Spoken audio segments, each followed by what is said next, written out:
he not put out the fire, he also started it. Cursing secretly, she quickly got in the car.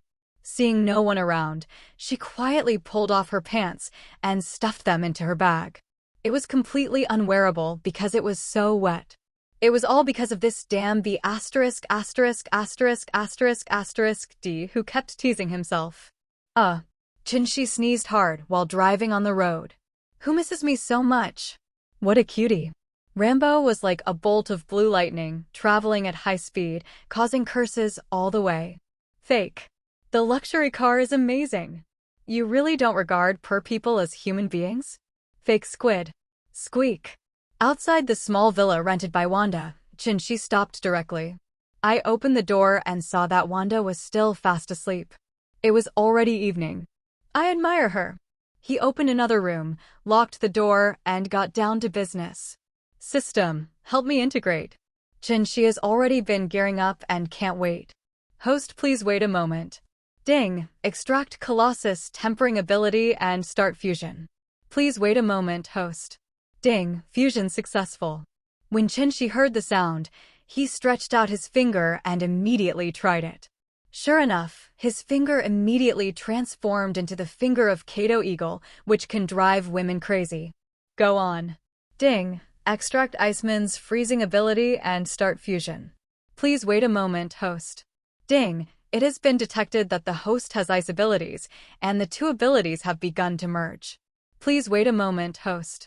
Ding. Fusion successful. As Chen-Shi thought, an ultra-low temperature cyclone slowly rotated in the palm of his hand. He knew it was minus 150 degrees. Even Colossus, who has a body of steel, and Wolverine, who has super self-healing power, cannot withstand such ultra-low temperatures and will die instantly. Omega-level ability is here. His most powerful ability so far. When he has powerful attack power, the sense of security he brings is unparalleled. In the movie, Iceman really wastes such a powerful talent. System continue. Ding. Extract the Red Devil's teleportation ability and start fusion. Please wait a moment, host. Ding. Fusion successful. Good. Very good. He finally has his own life-saving auxiliary ability. If you can't beat him, he will run much faster. Not many people can stop him from teleportation, which is a magical skill for running away. Chen-Shi didn't understand why the Red Devil first surrendered to Sebastian Shaw and later got involved with Magneto. He is a mutant who has lived for thousands of years. This is a bit unreasonable, right? His teleportation ability is quite disgusting. Teleport the enemy to a high-altitude snap. Fall to death. Make a sealed adamantium alloy cage, teleport people in, and then suffocate to death. If it doesn't work, take the people and throw them into the middle of the ocean. They will die of exhaustion and thirst even if they don't drown. In the confrontation with the Red Devil just now, he was always ready to fuse his teleportation ability to prevent him from making dirty tricks, but he didn't. No matter what, he has finally gained a foothold. Now that the Time Variation Management Bureau has appeared, they can also make it impossible for them to come back. System. Open the Properties panel. Ding. The Property panel has been opened. Please check it, host. Host, Chen-Shi. Age, 22. Level, Earth level peak. Physique, Frost Giant physique. Ability, Water Control level A, 10 kilometers range. Ice type S level, minus 150 degrees Celsius. Fire Control level C, 500 degrees. Carbon temperature transformation, second to original Edmund and Vibranium. Teleportation level A, Earth range. Items, Time Stone, Space Stone, Reality Stone, Power Stone, Mind Stone, Soul Stone. N pieces. Points, 6.7 million points. Bioenergy, 1,350 points. The addition of many abilities finally made his face look much better, no longer like 3 or 2 big cats and kittens. Hee, not bad, not bad. Chen-Shi touched his chin and nodded with great satisfaction. Well, let's go out and try. After getting these new abilities, Chen-Shi can't wait to try his new abilities. No matter what, let's go and have a good time. Go to the Great Western Desert. Western cowboy movies were quite popular back then. Chen-Shi soon decided that the desert and the Gobi should be left to his own devices. Whoosh! The same burst of red smoke drifted past, and Chen-Shi disappeared into the air. Huh? Is this using a different space as a transfer station to perform space folding and jumping? The moment he used teleportation, Chen-Shi found himself in a different space, and the space folded in front of his eyes. He looked like he was on a map. He took one step and appeared directly on a certain point on the map. Bang! He has arrived directly in the vast desert Gobi. At this moment, he came just in time. The lonely smoke is straight in the desert, and the sun is setting in the long river. Chen-Shi couldn't help but recite this famous line through the ages. The majestic sunset before his eyes lit up the entire desert and lit up the clouds on the horizon. This was the first time he had seen such a spectacle. The sun, which had been running around all day, was now red and big, and it didn't seem as dazzling as it was during the day. The originally desolate desert was also covered with a layer of soft colors. The sand is no longer shining with blinding whiteness. At this time, the clouds in the sky were like an orange-yellow dress, floating unsteadily. As the color of the dress became thicker, the The already orange-red sun gradually approached the horizon. The moment the sun touched the horizon, the world seemed to suddenly change. The layers of clouds in the western sky seemed to have been dyed with rouge, and they were fluffy. Floating leisurely and contentedly in the crystal-clear blue sky, it seems as if layers of orange-red patterns have been embroidered on the smooth blue satin. Beautiful. So beautiful. It was so beautiful that Qinshi couldn't help the overwhelming pride in his heart. At this moment, he couldn't express his displeasure, and he immediately roared loudly at the world without any scruples. Such wanton howling made Qinshi pour out all the uneasiness, depression, and excitement he had felt in the past few days with this roar. Boom, boom, boom. F asterisk asterisk K. F asterisk asterisk K. F asterisk asterisk K. Qinshi was shocked. Did he master the ability to fight bulls from a distance? This response is truly fitting. Of course, Qinshi didn't practice any diamond lion roar at all. This is a rocket. Shocked, he suddenly looked up and saw 7 or 8 armed helicopters flying in the distance. These explosions were all caused by them. At this moment, the heavy machine guns on the plane kept firing, and the N**G*S carried rocket launchers on their shoulders and kept firing. Watching the sound again, a fat green man was twisting left and right while being bombarded indiscriminately, performing advanced snakeskin moves. I jump left, I jump right, I jump backwards. I'd bungee jump. Alas, move. Move. Can't hit. Alas. Are you angry? This is a nimble fat guy, but it just can't be hit. Worry, isn't this the plot of The Incredible Hulk? The highlights of Hulk masturbating in the desert are really interesting. Qinshi just scanned it and he understood. It doesn't matter whether you are a tank or an airplane. In front of the green fat man, he was as fragile as paper. Suddenly, the green fat man stopped, and a bear jumped directly on top of a tank. He grabbed the barrel of the tank and started spinning the magic of love in circles. Whoosh! The tank was thrown high into the sky like a lead ball. Boom! Hulk Nyobi hit it accurately. This plane was shot and took off.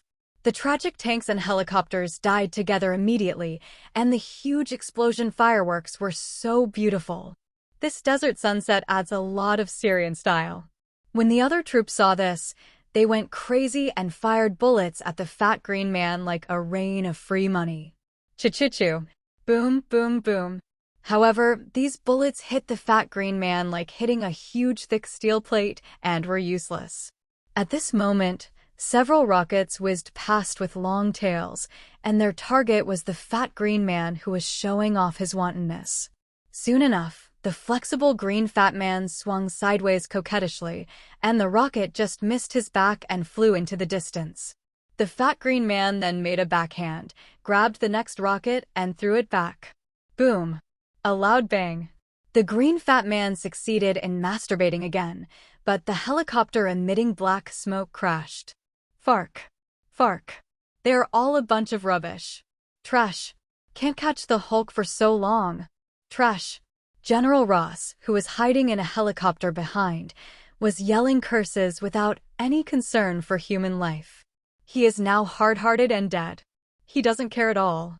He just wants to capture the Hulk and create super soldiers. Without exception, this arrest operation is about to fail. Oh, bad luck. If I don't catch him again, I will be fired. After Ross finished venting, he sat down with a sad face. Dear mother, it may affect your career. Wait. General, look, someone is fighting the Hulk. Suddenly, the adjutant beside Ross shouted excitedly, not forgetting to remind Ross. Whoosh! Ross jumped up. Ha ha. Okay. Don't rush. Take a look first. He is looking to see if he can reap the benefits. Strange to say, Qinshi watched the play leisurely. This was a live performance, which was rare to see. Who would have thought that maybe God was too pleased with Qinshi and that the old man was unhappy? A fat green man fell from the sky and hit him straight. Damn it, if you sit on the sand, a fat man will fall from the sky. Qinshi ran away quickly. He didn't want to take the blame. Roar! The green fat man who landed on the ground rushed over as soon as he saw Qinshi. At this time, Hulk's IQ was not at all online. When he saw people, he was like seeing his captor. He patted his chest, howled, and started to attack Qin without hesitation. Worry. This big guy doesn't deserve to be blamed. Qin eyes lit up when he saw the fat green man rushing towards him. This is a qualified punching bag. It shouldn't be too resistant to being beaten, is that okay? The figure of the green fat man is getting bigger and bigger, and his casserole-sized fist is getting closer and closer in Qin's pupils. At this critical moment, Qin responded calmly, slid sideways to avoid his fist, and then directly hugged the green fat man's huge arm in the next second. Wake me up. Time. Qin's clothes were shattered inch by inch, and what followed was a silver figure of steel. The transformed Qin's power increased sharply again, from more than 30 tons to nearly 100 tons. Of course, this amount of power is still far behind a big guy like Green Fatty, who weighs 800 tons. But the power of these hundreds of tons is enough. Taking advantage of the green fat man's unsteady footing and loose lower body, Qin hugged the green fat man's arms, bent his right leg at the knee, and used his short steel body to kneel into the popliteal fossa behind the knee of the green fat man. The popliteal fossa is very complex and contains very important structures, including the popliteal artery, popliteal vein, and tibial nerve. Any structural damage will cause serious consequences. Therefore, injuries to the popliteal fossa are most likely to cause thrombosis in the lower limbs. The popliteal fossa is a very weak and important location. He used to fight in every possible way, otherwise he would have been beaten to death long ago. If you are weak, you have to find a way. Bang! The green fat man who couldn't avoid it was hit hard by the steel knee, and he knelt down on one knee, hugging his leg and howling in pain. Roar! It hurts! It hurts my heart. Even the power of Gatling, the god of fire and rockets, couldn't break his skin, just like scratching an itch. But now he simply can't bear the severe pain, which shows how much pain this brings.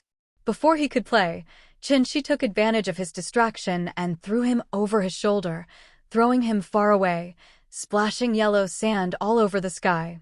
This time, Qin did not continue to act, but looked at the fat green man quietly. He had no grudge against him. Ding! The plot character Hulk has been detected. Do you want to extract it? Since the Hulk has multiple abilities, one extraction requires 1 million points. Sure enough, the system came to life the moment they came into contact. Extract it. This time was different from before. This time there were several options jumping back and forth in front of his eyes. Hulk strength, Hulk defense, Hulk self-healing, Hulk speed, Hulk endurance, immunity to disease toxins. Good guy, every one of his abilities can make him a top-notch superpower. No wonder they have to be used individually. In Chunchi's expectation, the slot machine started to spin. Bayou. The small icon was very cheerful, getting faster and faster, and finally came to a sudden stop. Boom. Qin took a closer look, and the cursor stopped at Hulk's self-healing. Ding! Congratulations to the host for drawing Hulk to self-heal this round. The next round of drawing can be done after contacting Hulk in 1 month. Ding! After completing the extraction of Hulk's self-healing, does the host want to fuse? Wait a minute, don't rush. Qin thought for a while. The fusion would take 10 minutes, so there was no rush.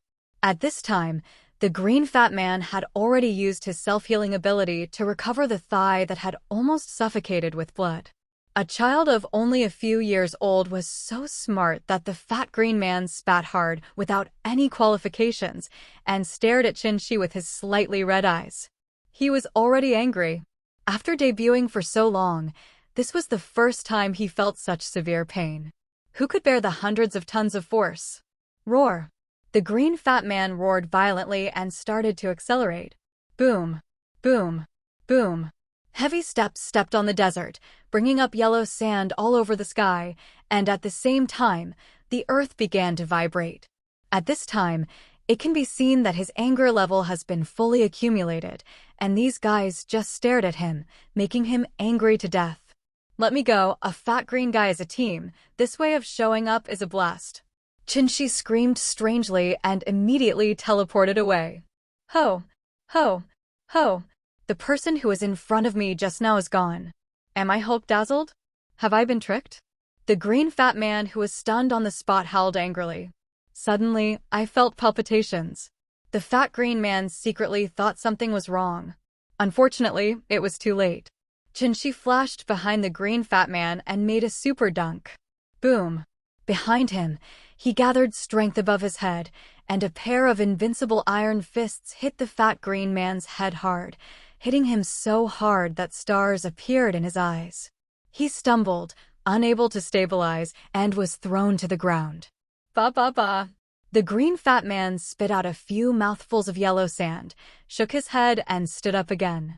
Hulk's powerful self-healing power is so willful. Roar. He is even more angry. His eyes turned blood red, and his anger level exploded. Chin-Shi estimated that the current strength of this thing must have exceeded 1,500 tons, right? Could it be that whitewashing is 9 times weaker? Darkening is 10 times stronger? This brainless Hulk is the fattest, no, the strongest. He used the angry left hook and right hook, the 8 powerful Pegasus flying star punches, and even the front kick, side kick, sweeping kick, and function kick. The key point was that he was in a state of confusion. A set of martial arts fists did not even touch Chin-Shi's hair, but almost suffocated Chin-Shi to death. Because the air in front of him was emptied by the green fat man, it felt a bit like an old man. But Chin-Shi is not a vegetarian. After being attacked by him for so long, it's time for him to perform. At this time, when the green fat man came up and hit Chin-Shi's head with his right straight fist, Chin-Shi released his left hand outwards, and at the same time, his right hand went down and hugged Hulk's forearm again. Then Chin-Shi's body quickly turned back to face the fat green man. At the same time, he stamped his left foot to stabilize his lower body, and then slammed his right foot backwards to cut off the fat man's legs. The next second, the whole desert is boiling. Ouch! The clouds in the sky were scattered. The fat green man covered his head and howled in pain, rolling on the ground. It really makes the listeners sad, and the listeners shed tears. The soldiers who were watching from a distance suddenly felt the same thing. They were so scared that they immediately covered their legs and became Wudang Clan. The helicopter became shaky as a result, and everyone sympathized with the green fat man. This was so painful. I don't know if there are any broken eggs all over the place. No matter how strong his defense is, it can't be justified. After all, it is the most vulnerable place. The vibration of this power cannot be defended against. Even if his artifact pants can block bombs and missiles, they cannot stop this. Sure enough, the fat green man slowly disappeared and was replaced by Banner. This time, as soon as Banner woke up, he felt a sharp pain, and it was his turn to start rolling. Oh, fuck. Fuck. Fuck. Banner kept yelling, trying to ease the pain. Seeing this, Chin-Shi could only mutter silently, "If you have hair on your forehead, it's a sin, you're impolite." General Ross was the only one at the scene whose attention was not on Banner, but on Chin-Shi with fiery eyes. What a good experimental subject. What a good gene. Capture him and study him. Even if he is not as good as Hulk, he is still the best. He now has one more target, Chin-Shi.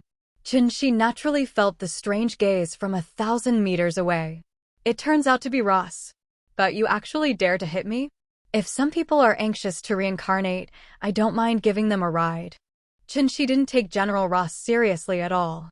He seemed to be a bit of a scumbag, right? An ordinary person was not worthy of his careful treatment. After grabbing the howling Wu-Tang Clan disciple Banner, Chin-Shi teleported away directly. No matter what, he could not take advantage of Ross. The Hulk is a powerful weapon and must be used properly. However, before Chin-Shi left, he smiled strangely at Ross. In Ross's view, this is provocation and ridicule. Just wait. Not to be outdone, Ross snorted coldly, looked at the soldiers, and said angrily, "Close the team." An action started in a hurry and ended in failure. At Tony's villa, Chin-Shi suddenly appeared out of thin air and threw the shocked Banner into the swimming pool. Plop. The strong stimulation and freezing finally relieved Banner's pain and brought him back to his senses. Oh, fuck. He struggled to stand up and cursed before looking in all directions. Hey, who are you? Why are you leaving me here? Even if he was in a bad situation, he didn't give up. Recently, he has become more and more courageous. As long as there is danger, Hulk will immediately appear to save him. He can't even commit suicide. It doesn't matter who I am your savior now. Please be honest with me, Chinshi said as he changed his clothes. He had to get nanoscale vibranium at some point. Ordinary clothes were easy to break. When Banner heard this, did he turn out to be a savior? He had long discovered that the military was arresting him, and the man in front of him had indeed escaped with him. Yes, that's right. He is my savior. The confused Banner was tricked by Chinshi again, but he didn't know that the culprit was the savior in front of him. Chinshi was really a thief and shameless. He beat people up and even tricked them into being grateful. Banner made a zipper motion with his hand to indicate that he had shut up. This guy. American humor? Wow, Chinshi didn't see it. Are Asians also so strong? When they stand up, they are more than 20 centimeters tall, right? Who knows, Tony actually showed up with Pepper at this time, probably informed by Jarvis. Peppo, turn around quickly. The venomous Tony's face immediately turned bad. Damn it, he's pretending to do it again. Even Pepper couldn't help but be attracted. What a failure. Ahem, don't feel inferior, Tony. It's innate. I don't blame you for genetic problems. Get out. Do I have low self-esteem? Fark. Tony broke his guard, got excited, and was completely injured. Ha, don't be excited. Don't be excited. I'm not talking about you. Why are you excited? You. Tony, who was beaten down, is very unhappy now. Is he the king of loudmouths going to be defeated today? Seeing that Tony was so frustrated that he doubted his life, Pepper couldn't help covering his mouth and snickering. He deserved it. Ahem. Don't worry, I'm not here to attack you today. Chinshi coughed dryly and became serious. Don't. I don't believe a single punctuation mark in what you say. Let's get down to business. Tony was very unhappy. Well, that's right. Chinshi paused and thought for a moment before continuing. You should know this guy next to me, right? I know Hulk, Dr. Banner.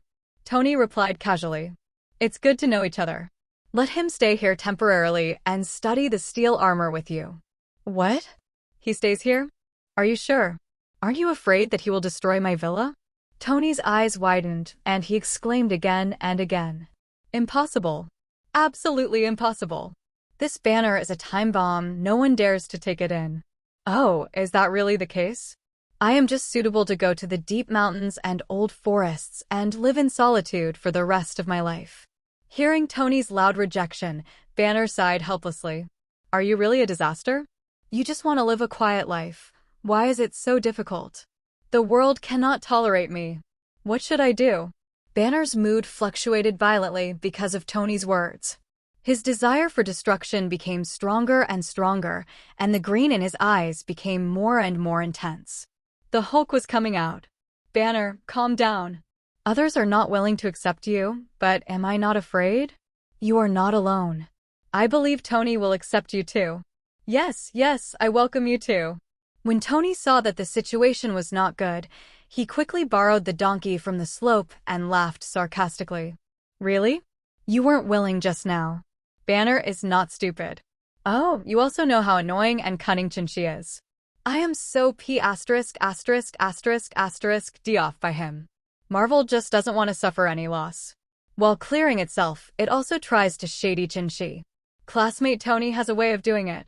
The green in his eyes slowly faded, and Banner finally calmed down. Tony let out a long breath. This is the uncle coming. It's easy to ask God, but hard to send him away. Chinshi, I hate you. I will draw a circle and curse you. You can never eat instant noodles without seasoning packets. Tony's face turned blue and white, and he was a master of face changing. Tony? Have you ever studied Sichuan opera? This face changing technique is great. Chinshi couldn't help but joked that his own happiness must be based on the pain of others. I'm so good. Tony was so depressed that he almost vomited blood. It was all this damn guy's fault. Why did you bring him back in the first place? Hey, I've been angry with you for so long. I'll give you a life-saving message at half the price. Don't die by then. What a pity. Then Pepper will become someone else's woman. At this moment, Chin is officially online and turning on the cheating mode. Such eloquent words shocked Tony. He knew that She had a mysterious side, even though his personality was much worse than his. Tony asked solemnly, "How much?" "What news?" "It's not much, $100 million, the same price, no matter how young or old you are." She looked at Tony with a smile, and there was something meaningful in his words. "Okay, I promise, tell me now." Tony gritted his teeth and agreed immediately. 100 million is not much. As long as it is useful, it is worth it. Banner and Pepper were dumbfounded. Is money so easy to make? 100 million just by talking? The world has become unrecognizable to me. That's it. Be careful about your good Uncle Obadiah Stan. He has brought back your first-generation armor. And want to kill you and take control of the board of directors. Chinshi's words were not surprising, but this news made Tony Lay's skin burnt and his scalp numb. Impossible. Absolutely impossible. Tony's eyes widened in complete disbelief. He is an old man from Stark. He has worked hard to assist the Stark family for decades. How is this possible? You know people, but don't know their hearts. You are a junior and he is an elder. How about letting you take orders from a junior? In response to Tony's disbelief, Chin-shi, who had received the money, decided to give him some free psychological counseling. This. Tony still didn't believe it. It was still a bit difficult to shake up decades of hard work with just a few words. But that's it, he can't die anyway. Chin-shi doesn't want to waste any more words. With this kind of words, he might as well serve Wanda. It seems that Tony will officially announce his withdrawal from weapons manufacturing tomorrow, so it's time to buy at the bottom. This is what he cares about. Whether Tony listens or not, believes it or not, Chin-shi doesn't care anymore. People, life and death are determined by fate, wealth and honor are in heaven. When it was time to leave, he took one last look at Banner. He asked Banner to hold on first, Avengers? Forget it. Forget it, that's all, I'm leaving. Before taking 2 steps, Chin-shi turned around again. By the way, Tony, quickly ask Jarvis to call me 100 million, otherwise I'm afraid I won't receive it. Roll. Tony was furious. Who are you cursing? Haha, let's go. Chin-shi laughed loudly, and then teleported away. Seeing Chin-shi disappearing suddenly, everyone's jaws almost dropped in shock. What fuck? Is this teleportation? Damn it. Damn it. Why did this guy take our plane to leave in the first place? He could teleport. I was kind enough to bring him back, but he actually lied to me. Tony is as depressed as a fly. Ever since this guy appeared, he has been in a state of being cheated. His demeanor has changed now. As long as Chin-shi appears, nothing good will happen. Tony was stunned. Pepper covered his mouth and snickered beside him, and Banner stared at the sky. It had nothing to do with him. In Wanda's room, Chin-shi teleported again. When he appeared, he frowned. System, why do I feel like there is a delay in teleportation? This happens whether it's the Red Devil or the Nightwalker. He was full of doubts. Could this be a drawback of mutants? After all, there is no perfect ability in this world. The system also responded to Chin-shi at this time. The host, the Red Devil, and Nightcrawler among the mutants all use different spaces to teleport, so there is only a few tenths of a second delay before they enter the different spaces. Sure enough, after hearing the system's explanation, Chin-shi finally understood. In the top combat power, this disadvantage is too big. The enemy can judge the action in advance based on your delay at any time. In a duel between masters, even in 0.1 seconds, the opponent can be killed. Chin-shi naturally would not tolerate such a thing happening. Is there any solution? This is a fatal problem. The system's answer was decisive. What can I do? Swallow the space gem and use the infinite space power of the space gem to directly evolve the host into space transfer. Okay, that's it. Chin-shi nodded decisively. Steve, it's your turn to be born early. Chin-shi instantly thought of a way to achieve his goal 100%. At this time, Steve is sleeping in the Arctic Ocean and has not been fished out yet, so he can do a lot of work. Your superhero, Captain America Steve, and the national idol is still alive in this world. Are you surprised or surprised?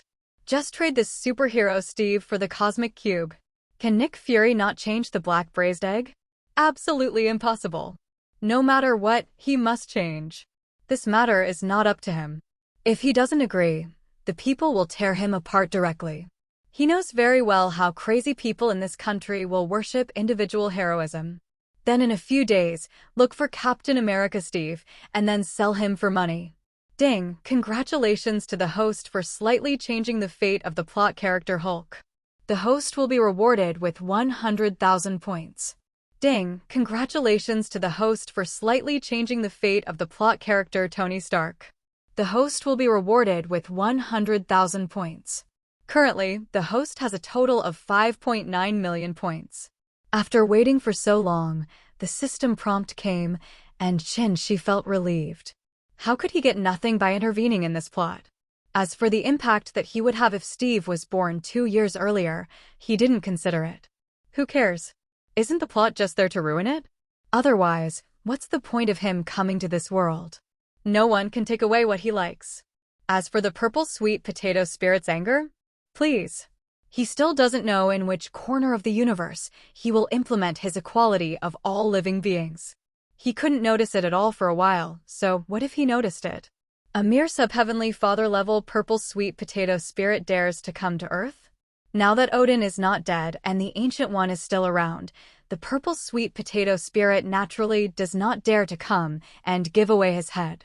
Even before Hela died, Thanos did not dare to come. He is here now, and there is nothing Thanos can do about him. Chinchili sorted out his thoughts and determined his current plan, feeling much more at ease. It's getting late. Let's order some food. It's time for Wanda to wake up and eat. I raised my hand to look at the time and realized it was so late. I immediately called a 5-star hotel and booked a meal. This is a reward for yourself. After all, you're a rich man, so you should enjoy what you should enjoy. And Wanda also needs to supplement her nutrition. She bleeds for him, sheds water for him, and sheds tears for him. She feels so guilty. Only when Wanda gets better can he serve her, otherwise he would be worse than a beast. It has to be said that the takeout service here in the United States is quite slow, even in 5-star hotels. From the time he placed the order to the time it was delivered to his door, he had to wait for 2 hours. Is this a snail? It costs more than $20 to run errands. Is this efficient? It seems that we need to find a nanny who can do laundry and cooking for us, otherwise she will be exhausted. Although he is good at washing and cooking, what can he do now? He is a man who conquered the universe. Isn't this a price drop? Wanda, come with me tomorrow. I bought a house in Dabii. The environment is better than here and it is safer. The hungry Wanda was feasting, and Chinchi took this opportunity to express his thoughts. When eating and talking, efficiency comes first. Sure enough, Wanda agreed without thinking. Okay, it's all up to you.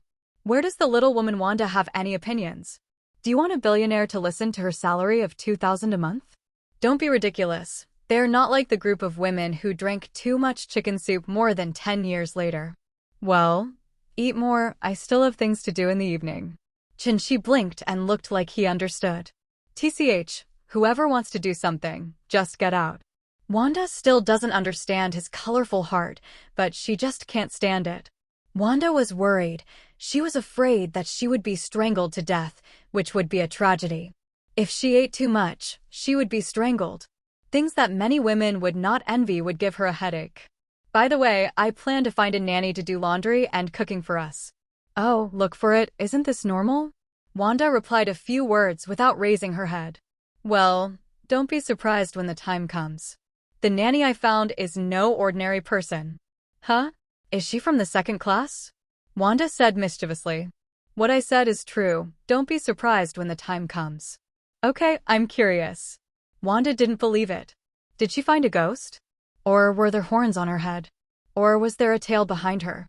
Hey, secret. Chinchi thought of Natasha. This must be quite touching. A black widow dressed as a maid? There is something. Chinchi, who had been galloping on the grassland all night, was still full of energy. He also knew what Wanda was under when she got drunk. The beauty is touching. A vice president of the company where Wanda worked fell in love with Wanda. Everyone loves beauty, but if he wanted to use despicable means to threaten her, it would be a bit like rushing to reincarnate. Hammer Industries? Is it such a coincidence? I just prepared my future plans to be used on you, and you just showed up. Hearing the news, She really wanted to laugh. It was a coincidence. Wanda, don't go to work. In a few days, your husband and I will open a new company, and then you will be my secretary. Let's also experience what a corrupt life is and create a group of super beautiful secretaries. Hee. This guy's thoughts were slipping and slipping, and he went astray, almost drooling out. Go to hell. You are eating from the bowl and looking at the pot. You scumbag, I am really blind. Let's break up. Break up? That won't work. You can't escape from my grasp. Have you ever seen that Cinderella escape from the clutches of a domineering president? Qin Shitian shamelessly hugged Wanda and jerked her wildly for a while, making Wanda roll her eyes wildly. What a be asterisk asterisk asterisk asterisk asterisk D. So shameless. You said I'm Cinderella? Huh, scumbag. I was wrong, you are my little princess. It has been a long time coming, my princess. Under the threat of Wanda's two-finger bullet, he still compromised. His brother was already firmly under his control, and Wanda was holding the emperor hostage to order the princes. While the two were fighting, Tony's iconic bohemian voice came from the TV news. Shh, dear, stop making trouble, important things are coming. She quickly stopped Wanda, who was biting him, and the news he cared about came. You, okay, it tastes terrible, ba. The obedient and honest Wanda got up obediently, rinsed her mouth, then sat on the sofa and watched TV. At this moment, Tony in a suit and tie was sitting with Obadiah Stan and talking. Nice to meet you. Me too. Tony was the first to say hello, with a hesitant tone. Obadiah Stane didn't notice any difference, thinking that Tony hadn't woken up yet because he often had such complete revelry. Tony stared at him and said, I didn't catch up with my father for the last time. I wanted to ask him what he thought about the production of arms. Have you ever been conflicted or wavered? He is still as strong as the media reported. At this time, Tony was a little excited, and it seemed that everything about his father made it difficult for him to let go. The son does not know the father, and the father does not know the son. When he was still alive, he never understood him, and there were only endless quarrels between father and son. The tree wants to be quiet, but the wind does not stop. The child wants to be nurtured, but cannot be kissed. The death of his father is a pain that Tony can never let go of. From then on, heaven and man were separated, and we never saw each other again. At this time, Obadiah Stan falsely patted Tony on the shoulder to show his care and love for him. Tony saw all this, and he never believed that the uncle in front of him, who had helped his family for 2 generations and loved him, would kidnap him. Tony couldn't help but look at Obadiah Stane with emotion. Maybe Chinchi said something wrong and thought wrongly. He has been so kind to me for decades. How is that possible? It's just that this is not the time to be moved. Dozens of people are looking at him eagerly. So he looked at everyone with some sadness and solemnity. I witnessed young soldiers being murdered with the very weapon I was meant to protect them with. I also found that I was becoming part of this irresponsible world. Hearing this, not only did Obadiah Stan's face change slightly, but the faces of the dozens of reporters below also changed wildly. Mr. Stark, what happened? Everyone stood up and asked Tony nervously. Tony also stood up and walked to the podium. As soon as I woke up, I realized that besides making weapons, I could contribute a lot to the world. At this time, Tony had already walked to the podium. He looked at everyone present seriously and said word by word with a serious expression. I decide. Shut down the Stark Industries weapons division. Effective immediately. As soon as these words came out, there was an uproar immediately. Obadiah Stane, Pepper Potts, Rhodes, and all the reporters present stood up instantly. They looked at Tony in shock and shouted why. They're totally blown away. This news is like an atomic bomb going off in the Pacific. Their psychological defenses were instantly broken down. Click, click, click. The flash couldn't stop, and the scene was a mess, like a vegetable market. Obadiah Stan rushed up and pushed Tony down. Sorry, Tony just came back. Maybe he was drunk from the party last night. Sorry, everyone should go back first. We will discuss the next step of weapons plan internally and will inform you as soon as possible. In this way, Tony's press conference was terminated. Haha, you see, Stark Industries stock will plummet tomorrow, and I can buy the bottom in a few days. The live TV broadcast ended here, and Chin-Shi cheered with joy, hugging Wanda for a while. Sure enough, everything is as planned. On the other side, Obadiah Stan found classmate Tony Stark with a sullen face.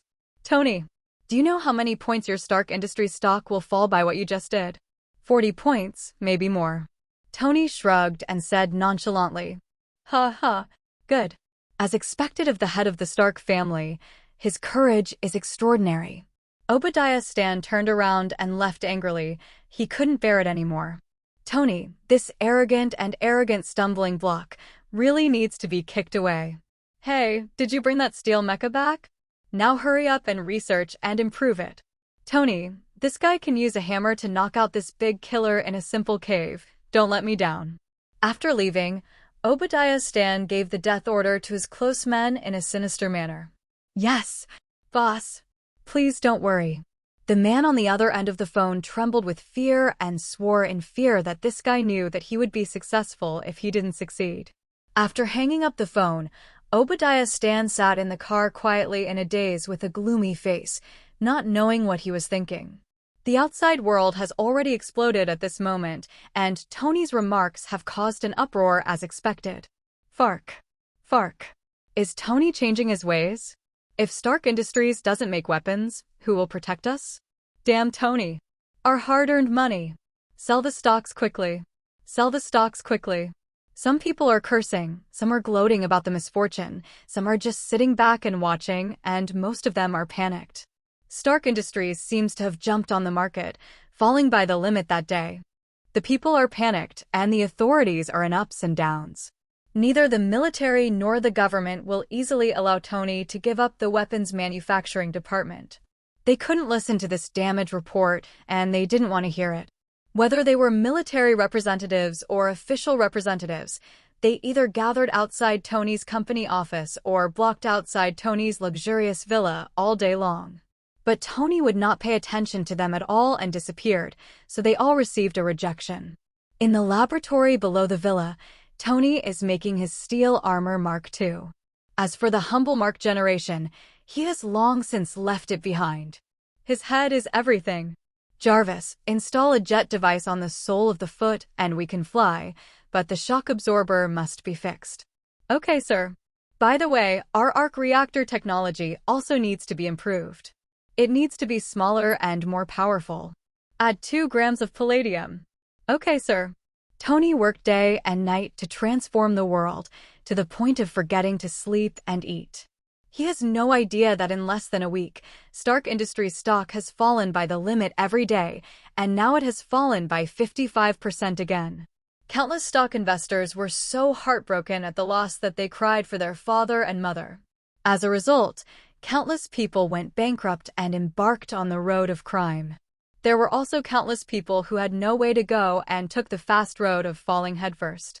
They are a free country. Where do they get the savings? In desperation, the official can only distribute relief funds in large quantities to keep people alive.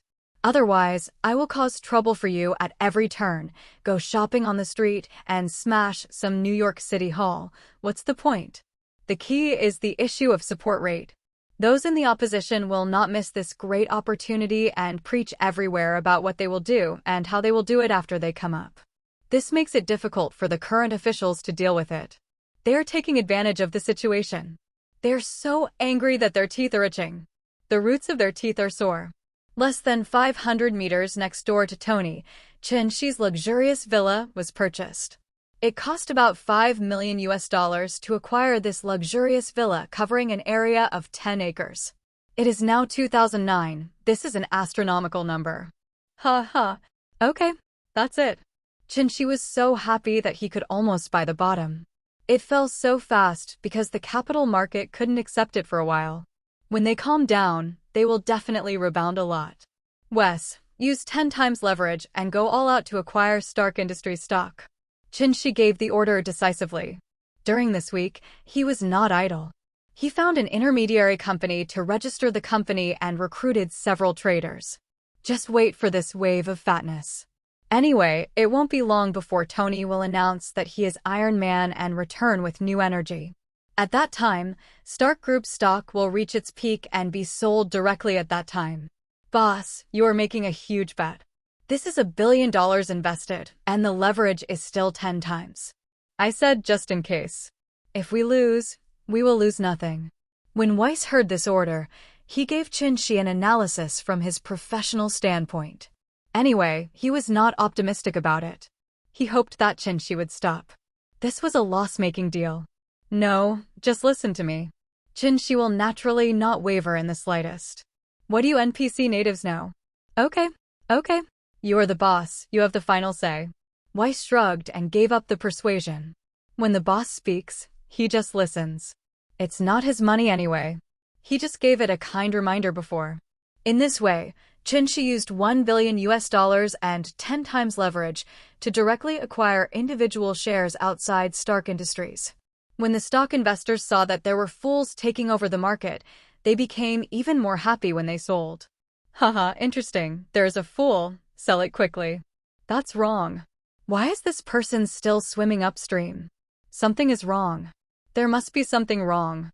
No matter what his problem is, he might still be dreaming of buying the bottom and waiting for Stark Industries stock to rebound. That's right. It's just that if you sell now, you'll still lose a little less. No, you can sell it, and I will follow his example. In the stock trading floor, everyone was talking about this fool who suddenly appeared. Just sell it if you can at this time. Why do you care so much? Of course, there are also experts with a sensitive sense of smell who feel an unusual smell and suspect that it is a game. This is a shocking scam set by Stark Industries, and they are going to end up cutting leaks. Several bad news have been released, and this time Tony announced the dissolution of the weapons manufacturing department just to cut leaks. The previous news of Tony's disappearance was just the beginning, causing the stock to plummet, reaching $220 per share. Now they have announced the disbandment of the weapons manufacturing department and another depth bomb, which will directly cut the stock price in half. They want to drive down the stock price, then buy back. It's like cashing out tens of billions of dollars at a price of $100 per share and then releasing bad news that directly lowers the stock price to $10. Then they use the cash out money to buy ultra-low stocks priced at $10 per share. It's so exciting to cut such a big wave of leaks. Use investors' money to buy investors' stocks. Then release good information and raise the stock price again. Leaks were harvested repeatedly for unknown reasons. This is the sinister intention and despicable practice of capital. People with a sensitive sense of smell already feel that they are possessed by Conan, and the stock god has joined him. I am the boss who makes everyone drunk, but I am sober. F***K. This treacherous Tony Stark uses our money to pick up women and stars. Hush, don't make any noise. We also buy these retail investors. Yes, that's right. Sneak into the village quietly and don't want any shooters. Yoshi, a devil like you who lived a small life is still good at playing. This is how you can make a fortune in silence. Tony Stark, a playboy and arrogant guy, doesn't believe a single punctuation mark in his words. After Qin disrupted the situation, people who thought they were smart followed suit one after another, and Stark stock, which was about to collapse, miraculously rose by a few points quickly. Of course, this has nothing to do with Qin. He has spent all his money long ago. Time passed, and another week passed, and Obadiah Stan finally couldn't bear it anymore. The bunch of rubbish in his private research laboratory couldn't develop a more advanced arc reactor. Mark I's reactor was too crude. In the movie, it was scrapped not long after. After all, let alone the craftsmanship under those conditions, being able to start up is the halo of the protagonist. After scolding a group of researchers, Obadiah Stan decided to sneak up on Tony Stark because he had something better. Ding-ling, jingle-a-ling. The bell rings. Tony sat on the sofa at night and answered the call immediately. This was a call from Pepper. With Tony's wisdom and Qin's words, He always felt that there was something wrong. So Pablo was asked to investigate quietly. At this moment, the phone rang. Something must have gone wrong. Just the next second, he was paralyzed and couldn't move. A figure slowly walked out from behind him, and Tony lay on the sofa with a pale face. "Tony, are you listening?" Seeing that no one was speaking, Pepper shouted again on the other end of the phone, but at this moment the situation was already under control by Obadiah Stane. "Remember this thing?" Obadiah Stane shook the guy in his hand proudly. "This temporary paralysis device can be used in many places. Tony, when I ordered your assassination, I was worried that I was killing a golden chicken that laid golden eggs. But look, you survived. It's your life." As he spoke, he took the instrument and forcibly removed the reactor from Tony's chest. "You are destined to lay this last golden egg." Playing with the arc reactor in his hand, Obadiah Stane finally showed a proud grin. The reactor where Tony's golden rooster hatched became his final swan song.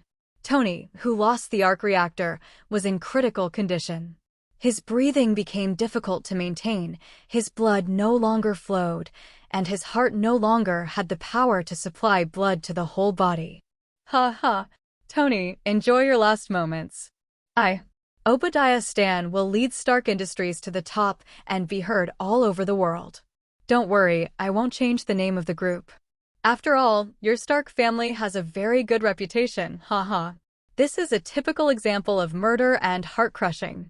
Not only does this guy want to take over the Stark group, but he also wants to use the reputation of the Stark family to pave the way for him. Obadiah Stane is really cruel, and Tony has the word regret carved on his forehead. He regretted that he did not follow Qin Shi's suggestion and did not really investigate the mastermind behind the scenes. He only let Pepper observe in secret. If he hadn't been arrogant, the result might not have been like this, right? Obadiah Stane felt even more proud when he saw the remorseful Tony. He vented out all the hatred he had hidden in his heart for decades. He was so happy. Very happy. He took off. "Once I stand up and make the decision, I wish the whole world would know about it." Taking the step of not recognizing his relatives, Obadiah Stane left the villa with wild laughter. Tony, who stayed in place, did not give up resistance. He knew that he must seize the time now. There is no one at home at this point. Even if Banner is at home, he can help him, so that he will not end up in this situation.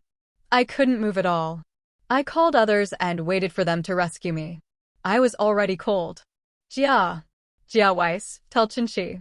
Tony struggled to call Jarvis, knowing in his heart that only Qin Shi could teleport to save him at this time. Even if it means paying a huge price, it doesn't matter to him. He can't care so much. The dog's life is at stake. "Yes, sir." Jarvis took action immediately and called Qin Shi's cell phone. "Hello, is this Mr. Qin Shi?" "It's me, Jarvis." When Qin Shi answered the phone, he knew that something had happened to Tony, just like in the plot. "Mr. Stark is dying and urgently needs your help. Please come to his home as soon as possible."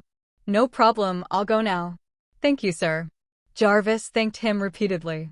He is a semi-intelligent existence. It has to be said that this existence is a bug. Without Jarvis, there would be no Iron Man. Any data and any model were completed with his help. This is 2009. The Marvel world is really awesome.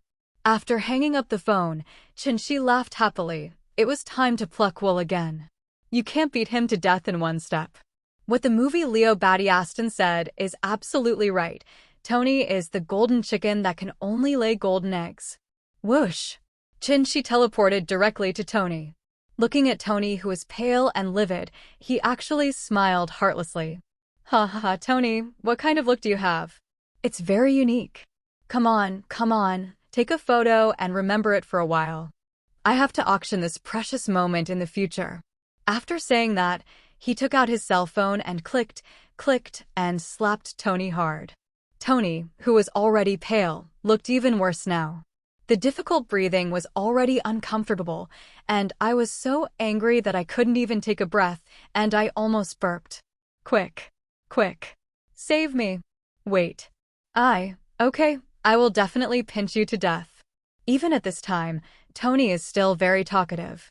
It is estimated that he knew that his life was saved, and the fear in his heart was reduced a lot. Hee hee, for what you said, my conditions have changed again. Okay, I don't want more. $1 billion is not excessive, right? It won't embarrass you too much, right? Chinshi said coquettishly, grinning from ear to ear. It's a pleasure to kill this big dog. Just move your fingers and small amounts of money will come out. You! What are you doing? Give me the money quickly, or I'll leave. Chinshi threatened again and stood up directly to show his actions. He will really leave. Whether Iron Man dies or not has nothing to do with me, okay? There are plenty of Iron Man in other universes. When Tony saw it, he immediately panicked. The dog's life was at stake. The dog's life was at stake. I promise. I don't know where he got the strength, but he was able to say a whole string of words. It seems that people's potential is endless. If you don't push yourself, you will never know where your potential is. Hey, just promise. Nice to work with, Mr. Tony Stark. Chinshi smiled proudly and walked to the underground laboratory where there was an old arc reactor. If you put that on him, it won't kill anyone. With a sizzle, Tony was resurrected with full health. Oh, shit, thank God, it feels good to be alive. Wrong, you shouldn't thank God, you should thank me and the Green Franklin. Tony sighed on the other side, but Chinshi interrupted him on the other side. Oh, what the hell, you be asterisk asterisk asterisk asterisk asterisk D. Let me think about it, you stole more than $2 billion from me. Damn you guy. It's okay not to mention this, but Tony's heart is bleeding when he mentions it. He gets up early and works hard day and night. Is it easy to make some money? This robber steals money whenever he comes. Haha, Tony, you will have to pay for it later, do you believe it? Next time it's 2 lives and $2 billion. Chinshi smiled mysteriously and pretended to be a magic stick. His weird smile made Tony's heart skip a beat. He remembered, Pepper. There's danger. Obadiah Stan knows about Peepo stealing information. He has to save Paybo fake. He almost forgot about this matter, thanks Chinshi. Chinshi, thank you. I have to go. After Tony finished speaking, he rushed into the basement, put on his steel armor and flew in the direction of Pepper. Haha, Tony, your money can't escape. Looking at the steel armor that left in a hurry, Chinshi said disapprovingly. Tony's flight is quite fast, and now he is flying all the way wearing Mark III steel armor. He has already let Jarvis locate Peepo's position. Not surprisingly, Pepper is at the Stark Group headquarters because she has nowhere to escape. The long-tail flames brought by the steel armor are so dazzling and eye-catching in the dark night sky. At this moment, Tony is like a firefly in the dark night.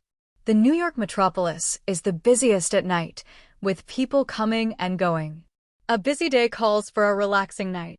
They saw the steel armor streaking across the night sky, and the whole of New York was boiling. I don't know if I've watched too many sci-fi movies, but clips from their popular sci-fi movies actually appeared. God, is this an alien invasion? Hey, what is this? The mecha from the movie. Cool. I don't know how much this guy costs and whether he can produce it at scale. Wake up, you can't afford it. Go back and take a nap. You will have everything in your dreams. No. Let me come, I'll wake him up with a pee. I wonder what kind of genius could invent this. Would Tony Stark make it? Yes. The direction he is flying is Stark headquarters. It's Tony Stark for sure. Wherever Tony passed, people stopped to watch, and countless people cheered, roared, and whistled at him. This made Tony's vanity explode. It would be great to be an Iron Man who maintains world peace. The appearance of Chin-Shi finally disrupted the course of the world. As the butterfly became stronger, it would set off huge waves every time it flapped its wings. Tony did not act chivalrously before this, but plunged into the laboratory to study new armors. He saw how powerful Chin-Shi was, which made him feel very insecure. He wanted to make himself stronger. He was already thinking about whether to create an anti-Chin-Shi armor, specifically targeting Chin-Shi's various superpowers. Of course, Tony invented many anti-war armors in his life, such as the anti-Hulk armor, the anti-Magneto armor, the anti-Phoenix armor, the anti-Swarm Galactus armor, etc. Of course, anyone who opposes him will be beaten. But this is also progress. No matter what, he has really made progress.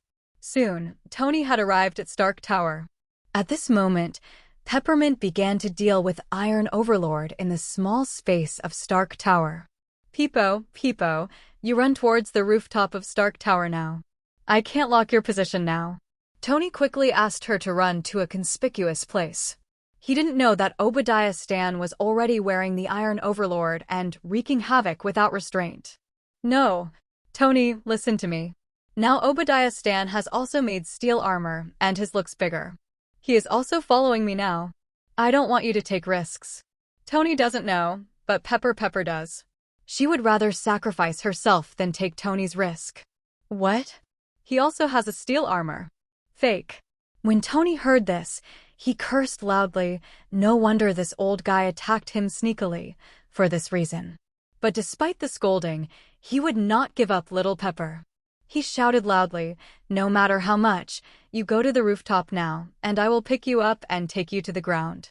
I don't believe that anyone in this world can make a steel suit that can compete with the great Tony Stark. Pepper was so moved when she heard that, she was almost moved to tears. This is the man she likes, and he will never abandon her at any time. Yeah, I listen to you. Pepper was moved and hung up the phone. With a strong woman character, she was naturally not as lazy as a little girl. The next moment she ran towards the rooftop with all her strength. The Iron Overlord behind him was chasing after him. This woman almost ruined his big business. How could he let her go? Through the thermal imaging scan, the Iron Overlord was rampaging unscrupulously, crushing desks, chairs, walls, and so on. Tony on the other side just hung up the phone and immediately asked Jarvis to make a call. Chinchi, save me. Ahem. I just pretended to be a big contest. Now that I'm fine, I just screamed for help. Shameless. Isn't this extreme shamelessness? The appearance fee is $1 billion per life. Deal. Boss, help. Tony was scared. Of course, he wasn't afraid of that bullshit Obadiah Stan on his own, but now with two people, how could the flesh and blood little Pepper stop the steel armor? After getting Chinchi's answer, he finally felt relieved. Pepper, who was riding in the elevator, finally reached the top floor. Obadiah Stan also knew her intention and had already broken the glass wall and flew to the rooftop first. Hey, let's see if you survive. He seemed to have seen what happened to that woman, and he let out a deep, sinister smile. Huh? What's going on? Tony, you're not dead. Fake. You were such a scourge for thousands of years. You escaped death last time, but you survived this time. As soon as he turned around, he saw Y gold-red armor slowly appearing from behind him. Naturally, he had seen Tony's steel armor before. Obadiah Stan. Chinchi told me that you would harm me. I really can't believe what he said. You are the uncle who watched me grow up. Why? Tell me why you do this. Tony's voice was a little low, a little sad, and more angry. He couldn't figure it out. Why? Your father, and you have made so much money relying on your inventive talent, and your life is extremely comfortable. But what about me? I do all the trivial meetings and negotiations, but all I get is 5% of the shares. You guys disappoint me so much. You're blocking my way to make money. When Obadiah Stane was asked the reason, all his past emotions suddenly exploded, and he asked hysterically, Sorry, it seems you are unbalanced. Tony shrugged, finally understanding and giving too much. He struck again mercilessly. Haha, it seems that I gave you too much, which made you have greater desires. The old man should not have given you shares in the first place, making you more greedy. Tony's words angered Obadiah Stan even more. He thought that he was conscientious and accomplished, yet he was treated like this. Obadiah Stane was furious. F***KU. As soon as he finished speaking, he raised his huge steel fist and hit Tony's helmet hard. Boom. Upon seeing this, Tony immediately raised his right arm to block his head, and this time the two met head-on. What surprised Tony was that he was no match for Obadiah Stane. With a heavy blow, Tony was forced to kneel down on one knee. Haha, Tony. Maybe you are very flexible, but unfortunately your defense and attack are not as good as mine. I have studied your steel armor, but you know nothing about me, haha. Seeing Tony being stunned by him, Obadiah Stan was so happy that he directly mocked him. Humph. So what, you can't catch me. Tony snorted coldly, not willing to suffer any loss. Squeak. The door is open. At this time, Pepper arrived late, and it was really not the right time. Ha ha. Tony. God is going to kill you. Obadiah Stane felt that God was on his side. The wild laughter echoed throughout the rooftop, as if victory was already within reach. Neuropathy. Tony snorted disdainfully. Obadiah Stan here is an old fox, and he seized this opportunity to directly threaten Tony. Hey, kid, don't move, or I'll kill her with one shot. She's quite fragile. Okay, I won't move, I surrender. Tony pretended to be afraid of a rat and raised his hands in surrender. Tony, I'm sorry. It's all me who has dragged you down. Please leave me alone and kill him to avenge me. Pepper burst into tears as if she was saying her final farewell. Good guy, this rivalry scene is really touching. It perfectly interprets the drama of a romantic idol and a domineering president. Ahem, Peppa. Please stop being sensational, okay? I'm so embarrassed when I hear that. What's the matter? Suddenly, a ghost-like figure appeared on the rooftop, forcibly interrupting their impromptu performance. Who the hell? Are you looking for death? Obadiah Stan spoke impatiently without raising his head, as if he was chasing away a fly. Oh, when the little tortoise wears its shell and you so inserts green onions, what are you pretending to be? She wouldn't be polite to a dead person. He would just yell at him, regardless of whether you understood him or not. It's you. Obadiah Stane was shocked. The mysterious threat that She brought to him was so great that he had no idea what the tactics were. The masters he sent out could not see anyone alive or dead. In the end, he came to the conclusion that She was an advanced mutant. It's me, old man. Are you surprised? Are you surprised? She smiled brightly. He kind of liked this feeling of cat playing with mouse. You think I am at 100 meters, but I am at 1,000 meters. You think I'm 10,000 meters away, and I'm in the atmosphere. You think I'm in the atmosphere, I'm in outer space. Seeing She so proud, Obadiah Stan was naturally dissatisfied. Today, I want to see what you can do to me. After saying that, he was about to take action, but was interrupted by Shi. Stop. Your opponent is Tony Stark, not me. Bye-bye. Shi didn't give them any time to react, hugged Peiboa and ran away. What fuck? Shi, you shameless guy. Tony was yelling. He was no match for this Iron Overlord. Damn it. Why can't you hug my woman who is deliberately hugging me? Oh. Shit. You be asterisk D. Huh? Ha ha. Tony. He ran away and took your woman with him. Ha ha. You're dead. The woman still belongs to someone else. Oh, this is the best ending, just die. Obadiah Stan didn't expect that he also had the attribute of talking and attacking. Even though Tony knew that She was just after money, he was still angry to death from this Iron B D. Tony also rushed forward, and the two of them were protected by their iron shells. It was a crazy attack. Dang. The powerful sound of metal collision is quite pleasant. If you hit me, I will give you a slap in the face with my backhand. You jump up and hit me on the knee, I'll hit you on the waist, but I won't suffer anyway. The two of them went back and forth and had a great time. After testing each other, they could only produce some metallic flames, which was of no use.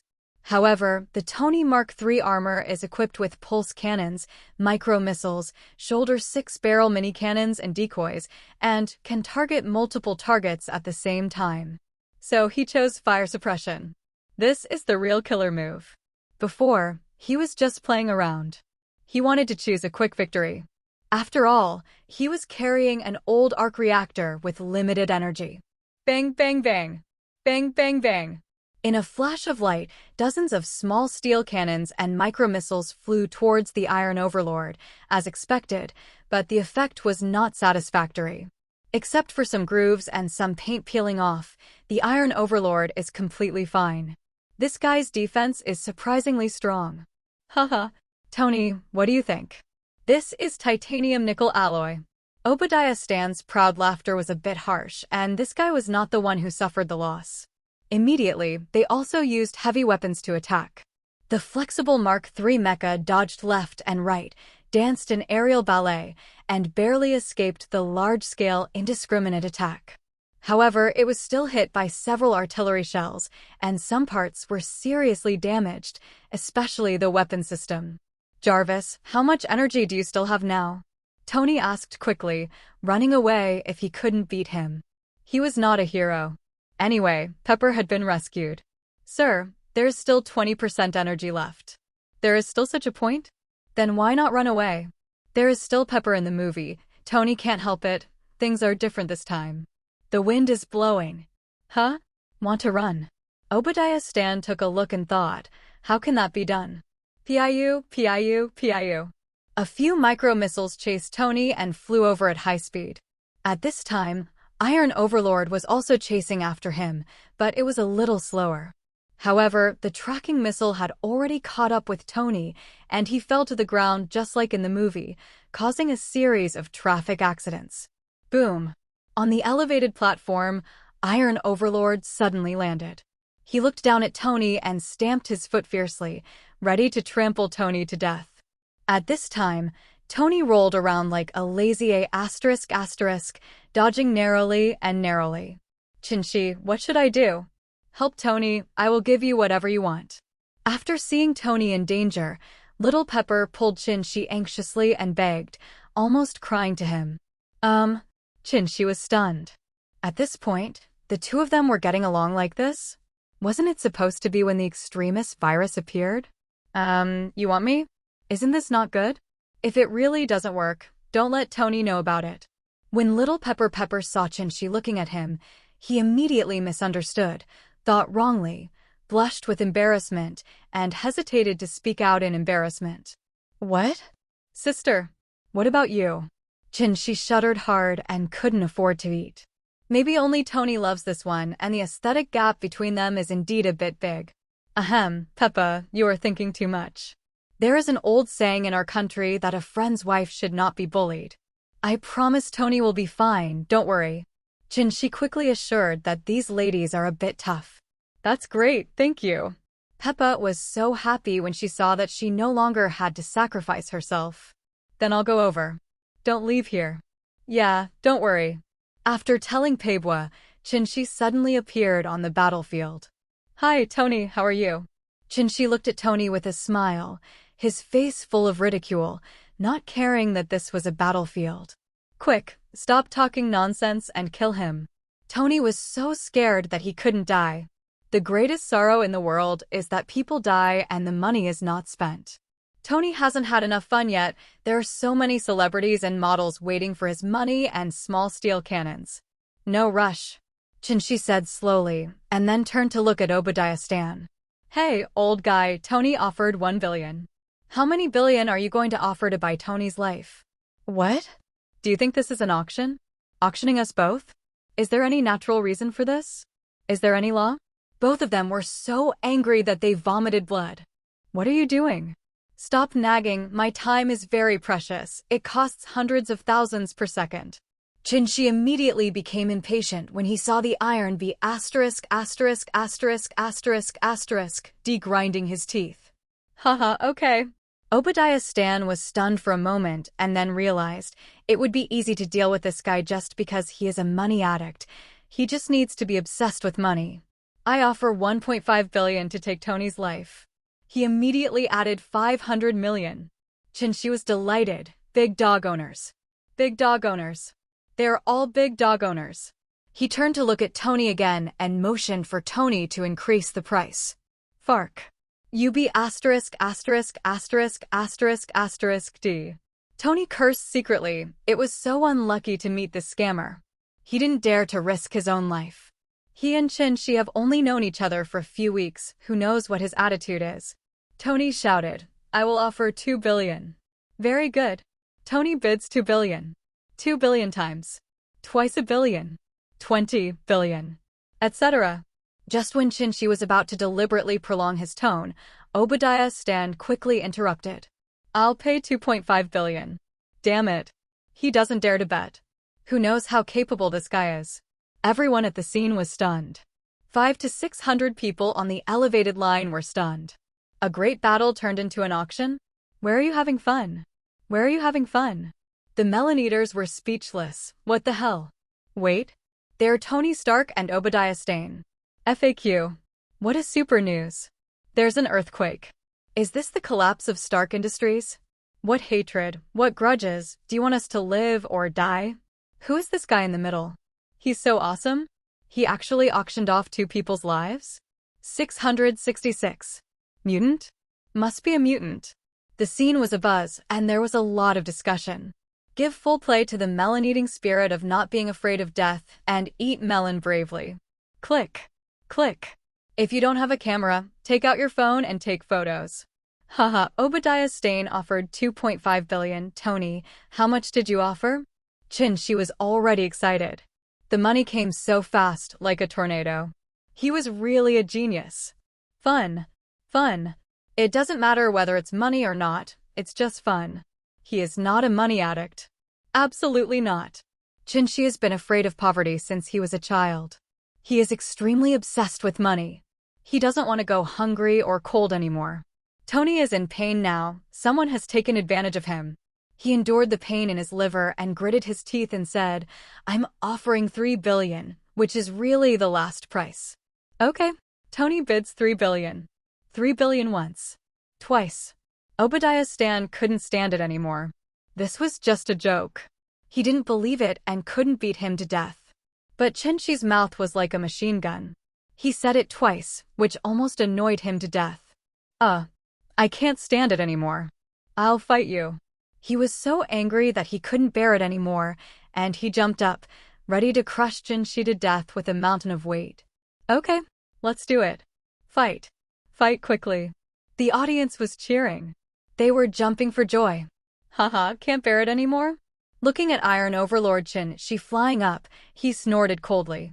In the expectant eyes of everyone, Shi slowly opened his hand and gently shook the giant in the sky.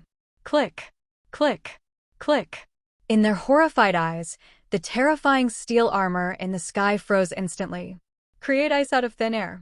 Ignore the conservation of energy. What ability is this? Such a powerful mutant ability. So strong. So strong. Incredible. Wow, cool. This is so handsome. Mutants are so scary. Look. This. Oh my god. How can it be so strong?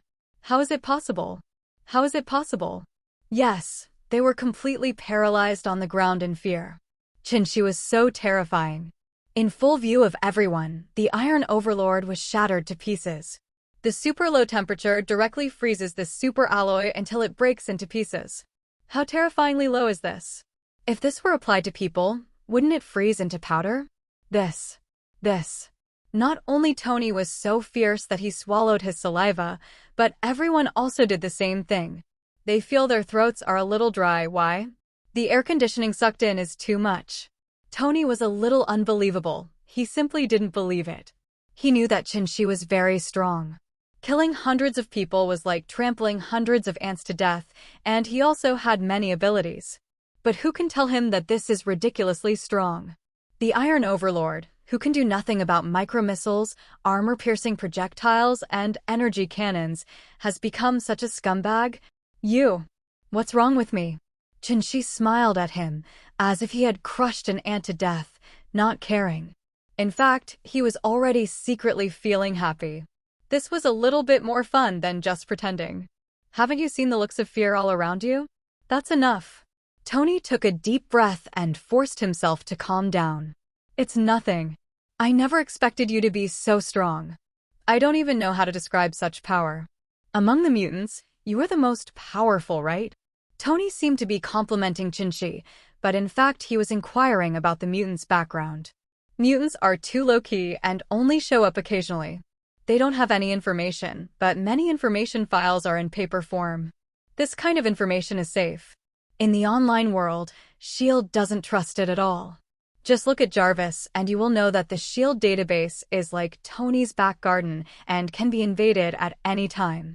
Tony is insecure about any unknown, and he has to prepare for the worst. It is possible that the first person he kills is Chun-Shi. This man is so dangerous, he knows everything, as if he can predict the past and the future. Haha, Tony, that's a good question. Chun-Shi could tell by looking at Tony's uncertain eyes that he really wanted to kill him, and he probably wanted to research some anti-Chun-Shi armor. The first one is to research what kind of material armor can withstand absolute zero, right? He doesn't mind fooling Tony, and putting some pressure on him can give him some motivation, right? The Marvel world wouldn't be fun without Tony Stark. Chun-Shi felt that he was tired of playing, so he must open Tony's skull to see if there was any gem of wisdom inside. Let's see how awesome this man cursed by knowledge is and whether he is really so invincible. Chun-Shi said modestly, people like me are really too weak in this universe, as weak as dust. Not to mention far away, there are about 10 mutants stronger than me. Which 10? Tony blurted out. He never imagined that there would be so many powerful people, so where should ordinary humans go? Chun-Shi glanced at Tony jokingly, who smiled awkwardly. If you continue to fool me, you will be fooled. My wives are better than me. Tony was stunned, that's it? Who knows who your wife is? What else? Also, they are not born yet, they will be soon. But don't despair. The power of human beings is equally powerful, which is incredible to you. If I can't give you darkness, I won't give you light, right? It wouldn't be fun to scare you into losing your fighting spirit. Chun-Shi's words finally ignited Tony. Do we also have a powerful existence? But think about it, if you have powerful mutants, you can't have powerful humans? This is not a conflict. Excited Tony couldn't wait to ask. Who are they? How about the most powerful mutant? Chun-Shi saw this and smiled slightly. Wanna know? Can you tell me about the consulting fee? Tony was very hurt. Damn it, this guy who wants money, could he be cheating on him again? In an instant, he thumped, and his inner vigilance instantly turned red. This guy wasn't just trying to fool me by just giving me a few names, was he? As long as money is discussed, Tony's balls will ache. He has been cheated too much. But the curiosity that was aroused was like a cat scratching, it was extremely itchy. Eventually, Tony gave in. How much? $100 million. Hiss. Tony gasped again. Everyone said that he, Tony Stark, made money quickly, but he was weak compared to Chun-Shi. Okay, I agree. Tony gritted his teeth and said bitterly. Hey, you know Mr. Tony Stark is a rich man. Chun-Shi chuckled and continued to say leisurely under Tony's extremely painful gaze. I'm telling you, don't spread the word, or you may risk your life. The Earth lineage includes the Supreme Mage Ancient One, the Supreme Mage Doctor Strange, and the Cosmic Warrior Captain Marvel. Of course, there is also the demigod Star-Lord, he is the strongest. Of course, the strongest among them in the future is you, Tony Stark. In the future, you save the entire universe. Fool. Fool hard. Who knows the future anyway? I won't stop until I fool him. Isn't Star-Lord comparable to mortals in the body of a god? Isn't he so powerful that it's puzzling? What fact? I can understand what you said before. The name sounds very impressive, but when you mention me, the key is that I saved the universe, so this is nonsense. Tony listened very carefully at first. These were powerful people he had never heard of before. What a big secret. But in the end, I actually have myself? Am I the savior? Fark. Fark. The stars are still the same stars, the cheaters are still the cheaters, nothing has changed. Believe it or not, alas. These days, trust between people is completely gone. To be honest, no one believes it. I'm leaving. Oh, by the way, there is a total of $4.1 billion today. Don't forget to call me and be quick. Chun-Shi waved his hand and said with an indifferent expression. Then he swished and teleported away from here. Let Tony clean up the mess. He will kill but not bury. In a wasteland on the outskirts, Chun-Shi suddenly appeared. It seemed interesting, but he came a little late. A sizzling sound. 2 dim doors of light suddenly appeared, and a dozen N***G***S rushed out of them. The Time Guardians are here. It had only been a few days, and when he changed the timeline a little, the other party realized that he had arrived in a certain universe. There is something coming from the Mutation Administration at this time. However, Qinshi is no longer Wu Xiaoming, and he will look upon him with admiration after 3 days apart. As soon as this group of people appeared, they threw out a time deceleration device, which instantly slowed down the flow of time 16 times within a radius of 100 meters. It's a pity that Qinshi knows their methods well, and he is not the fool like Loki who insists on pretending to compete. Whoosh! Immediately teleport a few hundred meters away from that cheating area. Huh? What's going on? How does this kid have superpowers? Fake. It's only been a few days, and it's growing up a bit fast. Is this teleportation?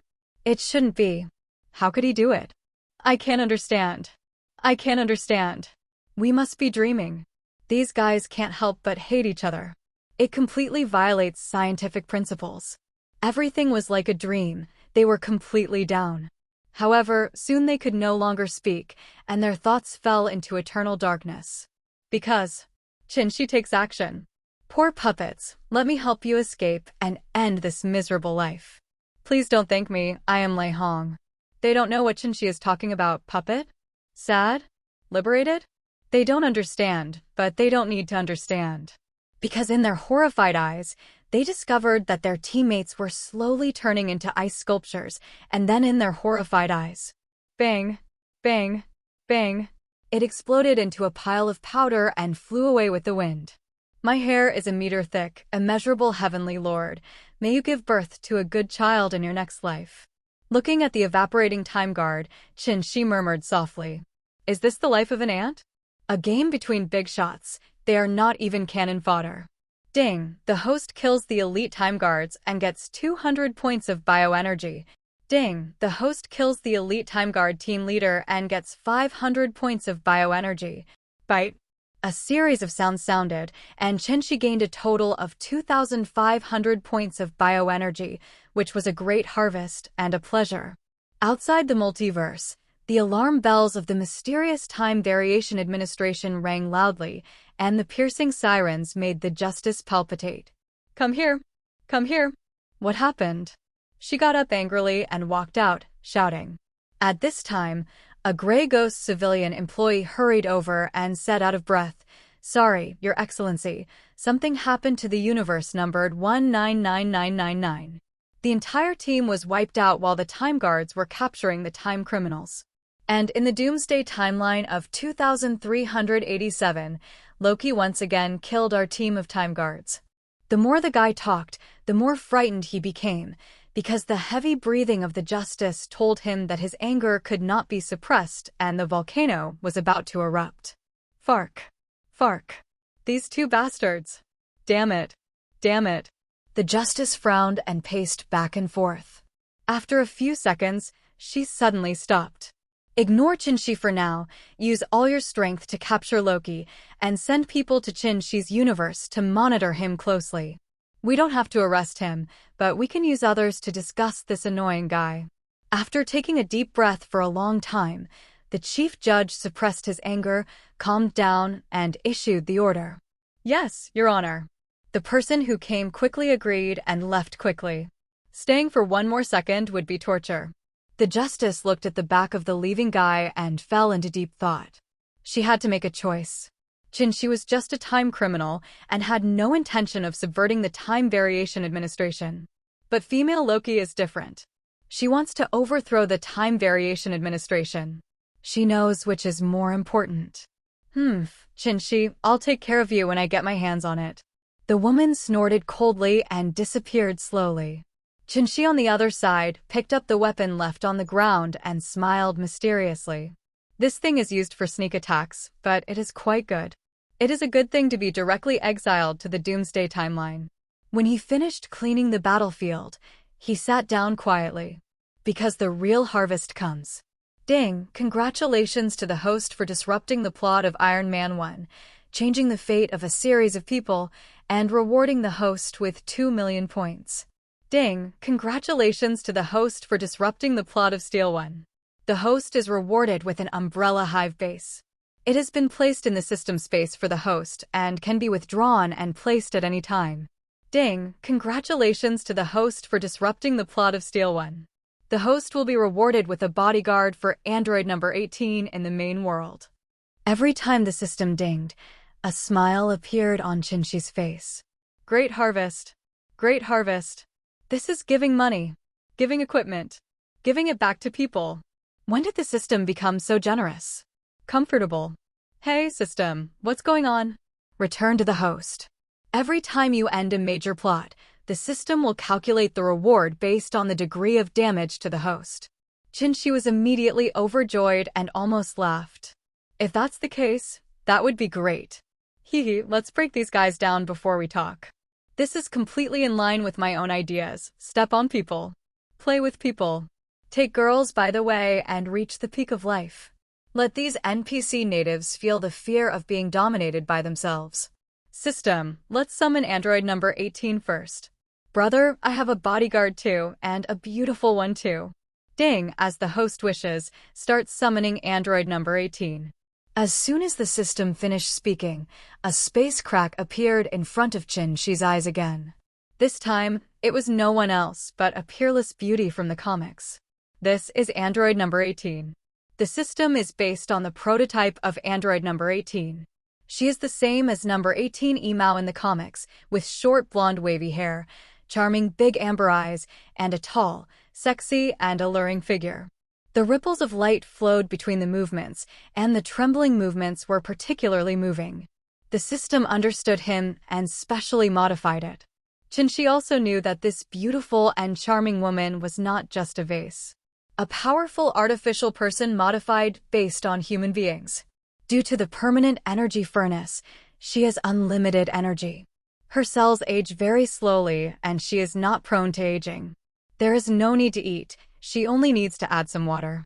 He has a calm and mysterious temperament and does not show any fear.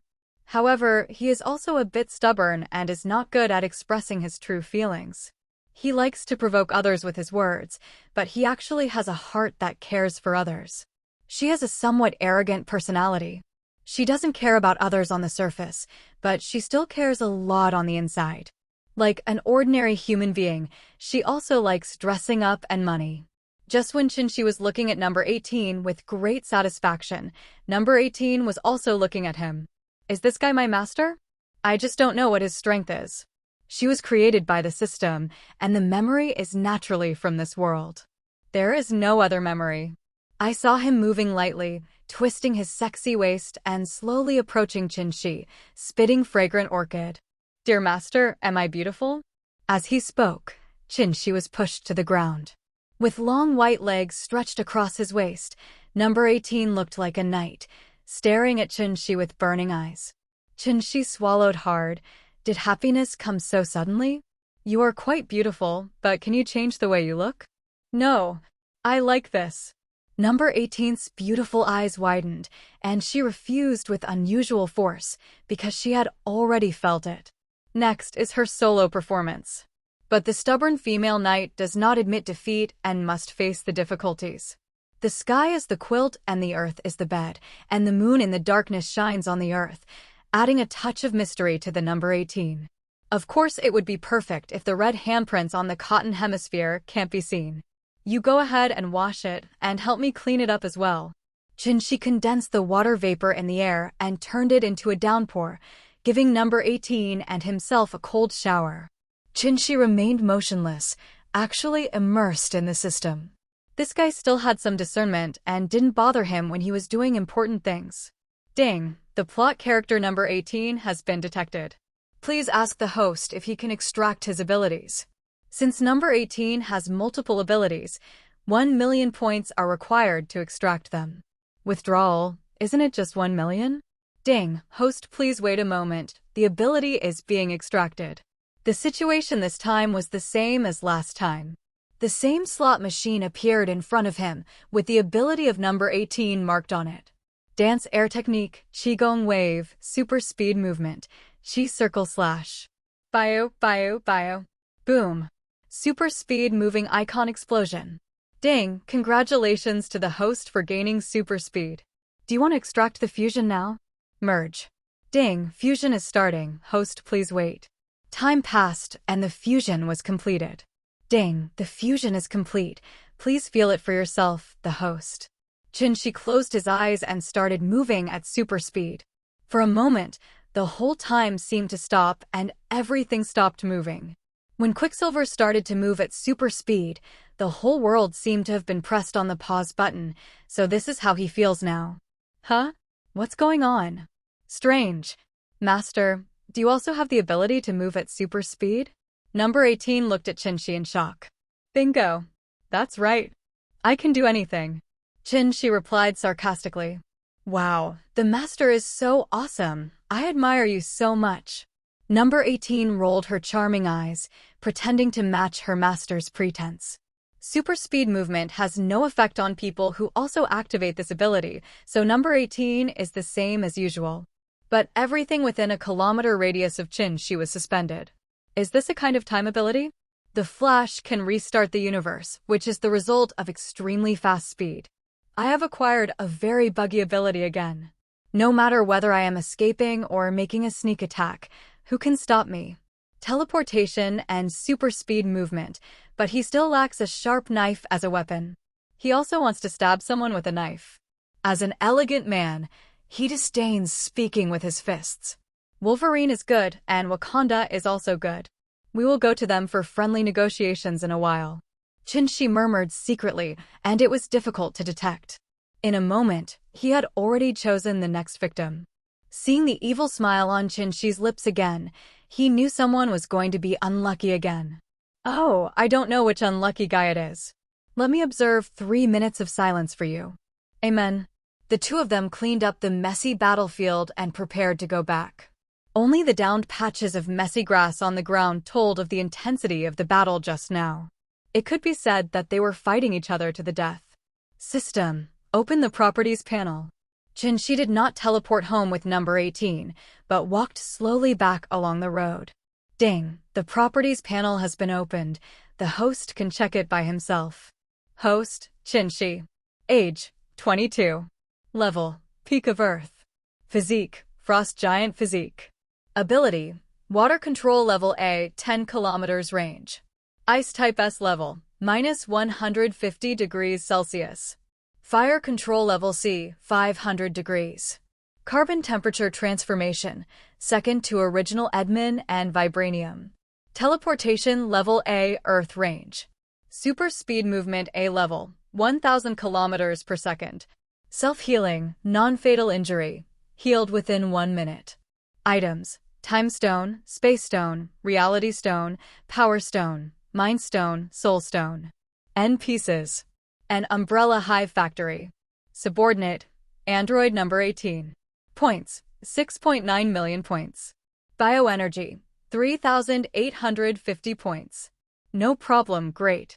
Verbose abilities. Rich points. Capital is getting stronger and stronger. After closing the panel beautifully, Chinshi looked at number 18 again. This woman with unlimited energy is Nyobi, and she is already like a normal person. Number 18, what's your name? Number 18 first glanced at Chinshi with disdain before continuing to say softly, my name is Lolly. Lolly? It's a pretty name. It's simple and easy to remember, just the system gets the name. Along the way, I learned a lot about the memories of number 18, living alone in New York without any relatives or friends. Currently, he has just graduated from college and has no job yet. There is no flaw in the identity arranged by the system. In every detail, he is completely native to this world. There is no fear that someone with telepathy could detect any information about the existence of the system. Ding dong! Ding dong! When Chinshi returned home, she forgot to bring her keys and wanted to take number 18 home in a formal and fair manner. Teleporting in? Doesn't it seem like he's guilty of committing a crime? Can I, the head of the family, still mess around? What's the rush? Wait. Wanda's angry voice came from far away, and it was so full of gunpowder that it almost exploded on the spot. Squeak. The door opens. He asked weakly, my dear, what is going on with you? What kind of good day is today? Do you want to celebrate? Celebrate? Of course you have to celebrate well. Hello, my name is Wanda Maximoff. Nice to meet you. After finishing speaking, He glanced condescendingly at number 18 and thought to himself, the little fox looks so charming and pitiful. Hello, it turns out to be Mrs. Wanda. I am the master's maid. My name is Lolly. Nice to meet you. Number 18 greeted her very politely and greeted her with a smile. This friendly attitude caught Wanda a little off guard. Are you not here to cause trouble? Or is this woman a master? Wanda was stunned, not knowing what to do. Wanda, who is new to the world, is just a showman. She looks menacing and intimidating, but in fact she is easy to fool. She turned to look at Chin-Shi blankly. Husband, is he the nanny you mentioned? Chin-Shi didn't expect Wanda to be so cute and easy to deceive. Number 18 could easily give in and admit defeat, so she believed him? In that case, if he borrows the donkey from the slope, you won't be polite. Yes, she is nanny number 1, who specializes in taking care of us. Chin-Shi was talking nonsense, she would find out soon. When Wanda heard Chin-Shi's answer, she felt that she had misunderstood, so she quickly invited number 18 in. Oh, you are not a madam. We are both about the same age.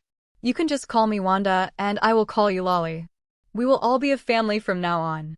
There are only a few people in our family, and there is nothing to be busy with. Wanda, who also came from a poor background, does not have the mentality of a nouveau riche. She is bossy and bossy. As before, she is tolerant and normal-minded. Yeah, thank you, Wanda. Number 18 thanked her sweetly, and at the same time secretly winked at Chin-Shi playfully. Look, you stupid master, you still have to look at me.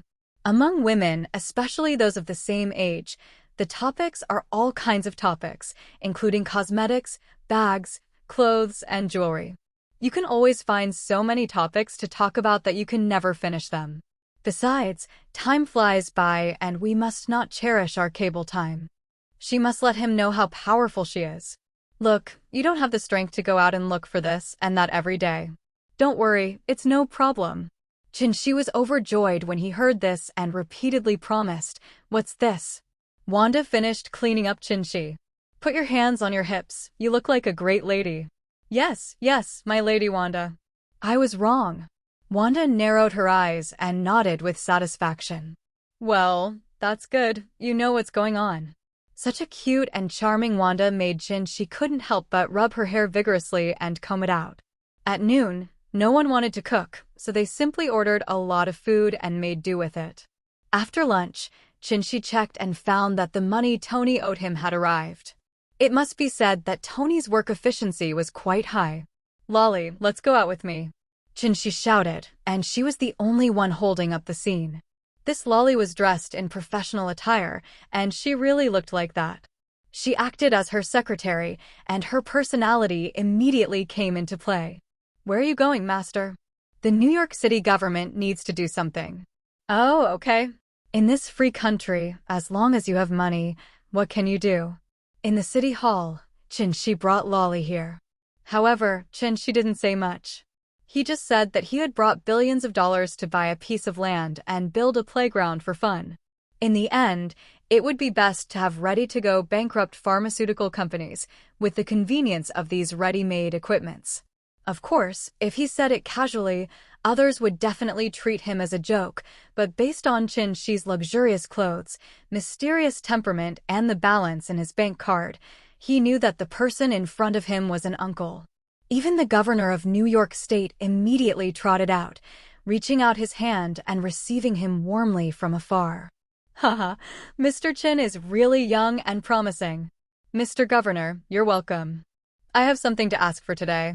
The two of them exchanged business talk for a while, and then got down to business after a while of pleasantries.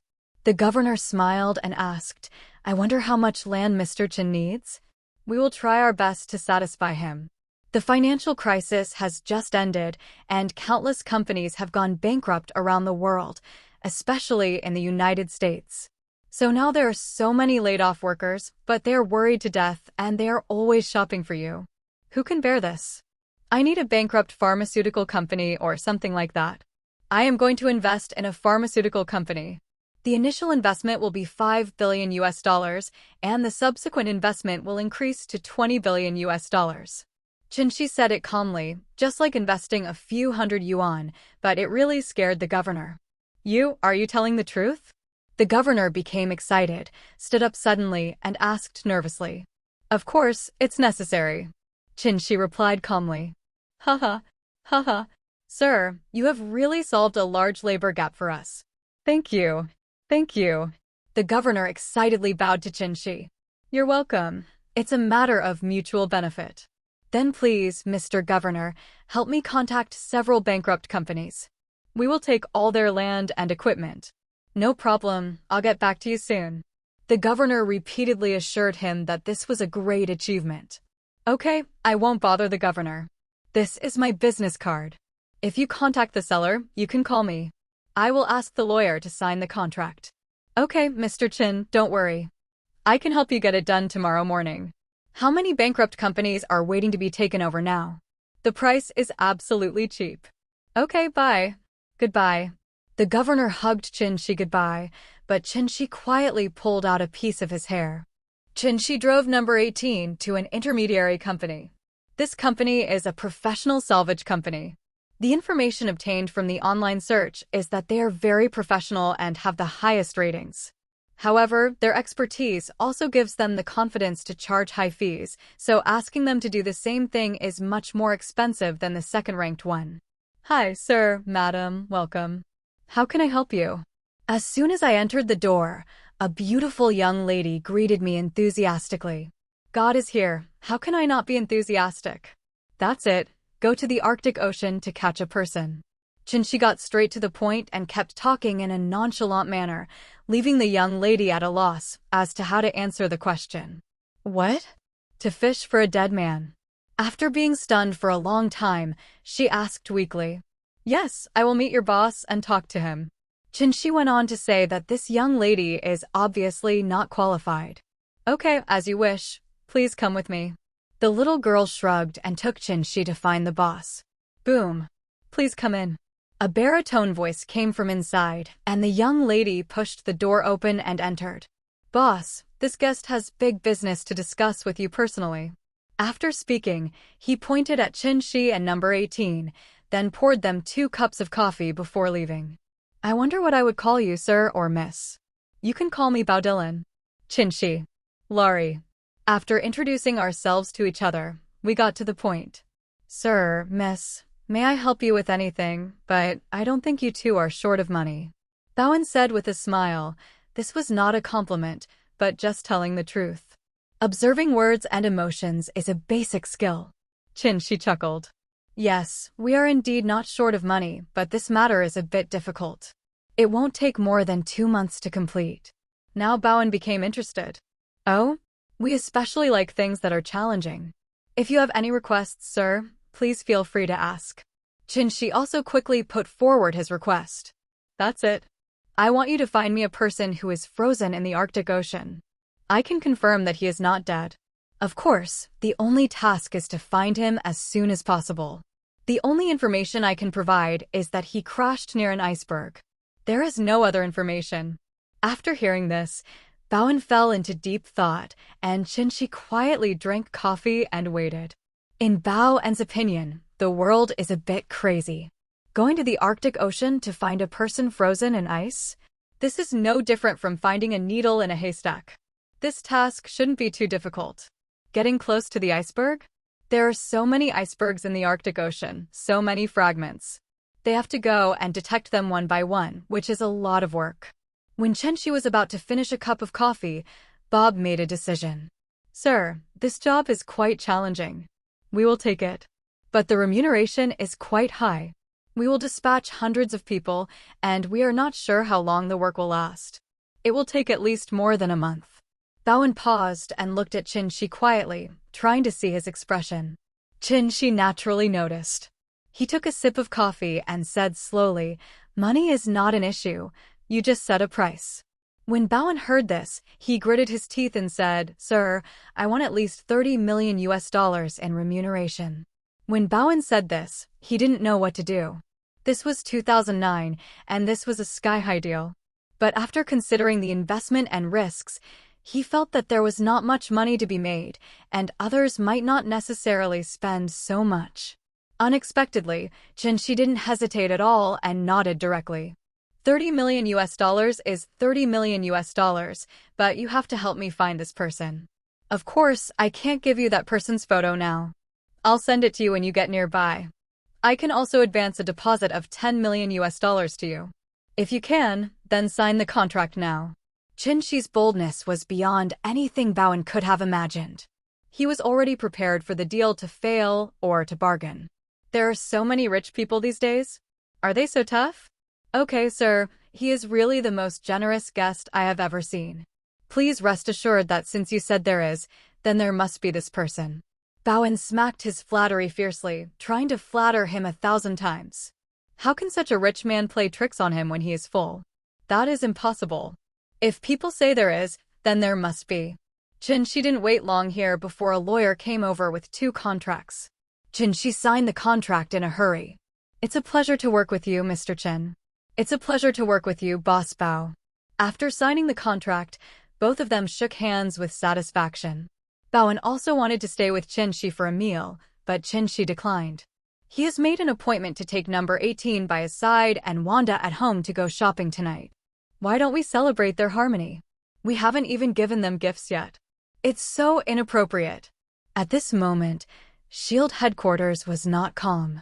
In the office of Marvel's big black man, the black-faced and black-hearted fuckman, and the famous black braised egg Nick Fury. At this moment, the video of the battle between 2 mechas was played over and over on the huge projection. S.H.I.E.L.D. is really pervasive. People are observing from a distance, and they directly mobilize satellites. In the video, 2 super mechas full of sci-fi and futuristic elements are constantly fighting each other, and they even have powerful firepower devices. They easily destroyed high-rise buildings at will. Those buildings were like paper, especially the big black shell, which was too barbaric. When he landed on the elevated road, the various speeding cars in front of him were as fragile as toy cars that could be crushed under his feet. If such future technology is too scary and makes them worried, then the men in the future are the ones who really make them fearful and desperate, right? The big black shell that cracked metal and cracked stone was extremely terrifying, but the man just waved his hand casually, as if to shoo away flies, and he turned the vicious mecha into ashes. This is really despairing and scary. This level of terror is unbelievable, and they don't know what to say. Ignore the law of conservation of energy. Create super low temperatures. They knew that a guy named Bob, nicknamed Iceman, could ignore the law of conservation of energy, but his ability was incomparable to the man in the video. Silence, deathly silence. There was only the faint sound of breathing in the whole office. They didn't know what to say. This person was not something they could deal with. Silence, still silence. I don't know how much time passed, but just when the atmosphere was about to freeze, Nick Fury couldn't help it anymore. He is going to use the topic to his advantage. Everyone here, you have all seen it. Military technology Stark Industries has been able to create such powerful mechas, but what about our scientific researchers? I don't know what you are doing. Are you just eating and waiting to die? You are getting huge research funds, but I don't even care what you do. Nick Fury is still a bit of a thief. Not long after he took over S.H.I.E.L.D., many of his people were arranged by others. He had to establish his authority over this group of people, otherwise it would be bad if he was doing things in a shady manner. Nick Fury is the god of S.H.I.E.L.D. Nick Fury's harsh criticism made technical staff members such as Gemma Simmons and Leopold lower their heads in embarrassment. But I felt aggrieved in my heart. How could they compare to the once-in-a-century genius Tony Stark? Who is he? The best genius of the Stark family. Of course, I can only pretend to be an ostrich at this moment. Who wants Black Braised Egg to be angry? I can't afford to offend him, I can afford to hide. Nick Fury gives up when he gets good, letting them know that he is not a good old man without a temper. Next he started acting again. But to be honest, you have tried your best.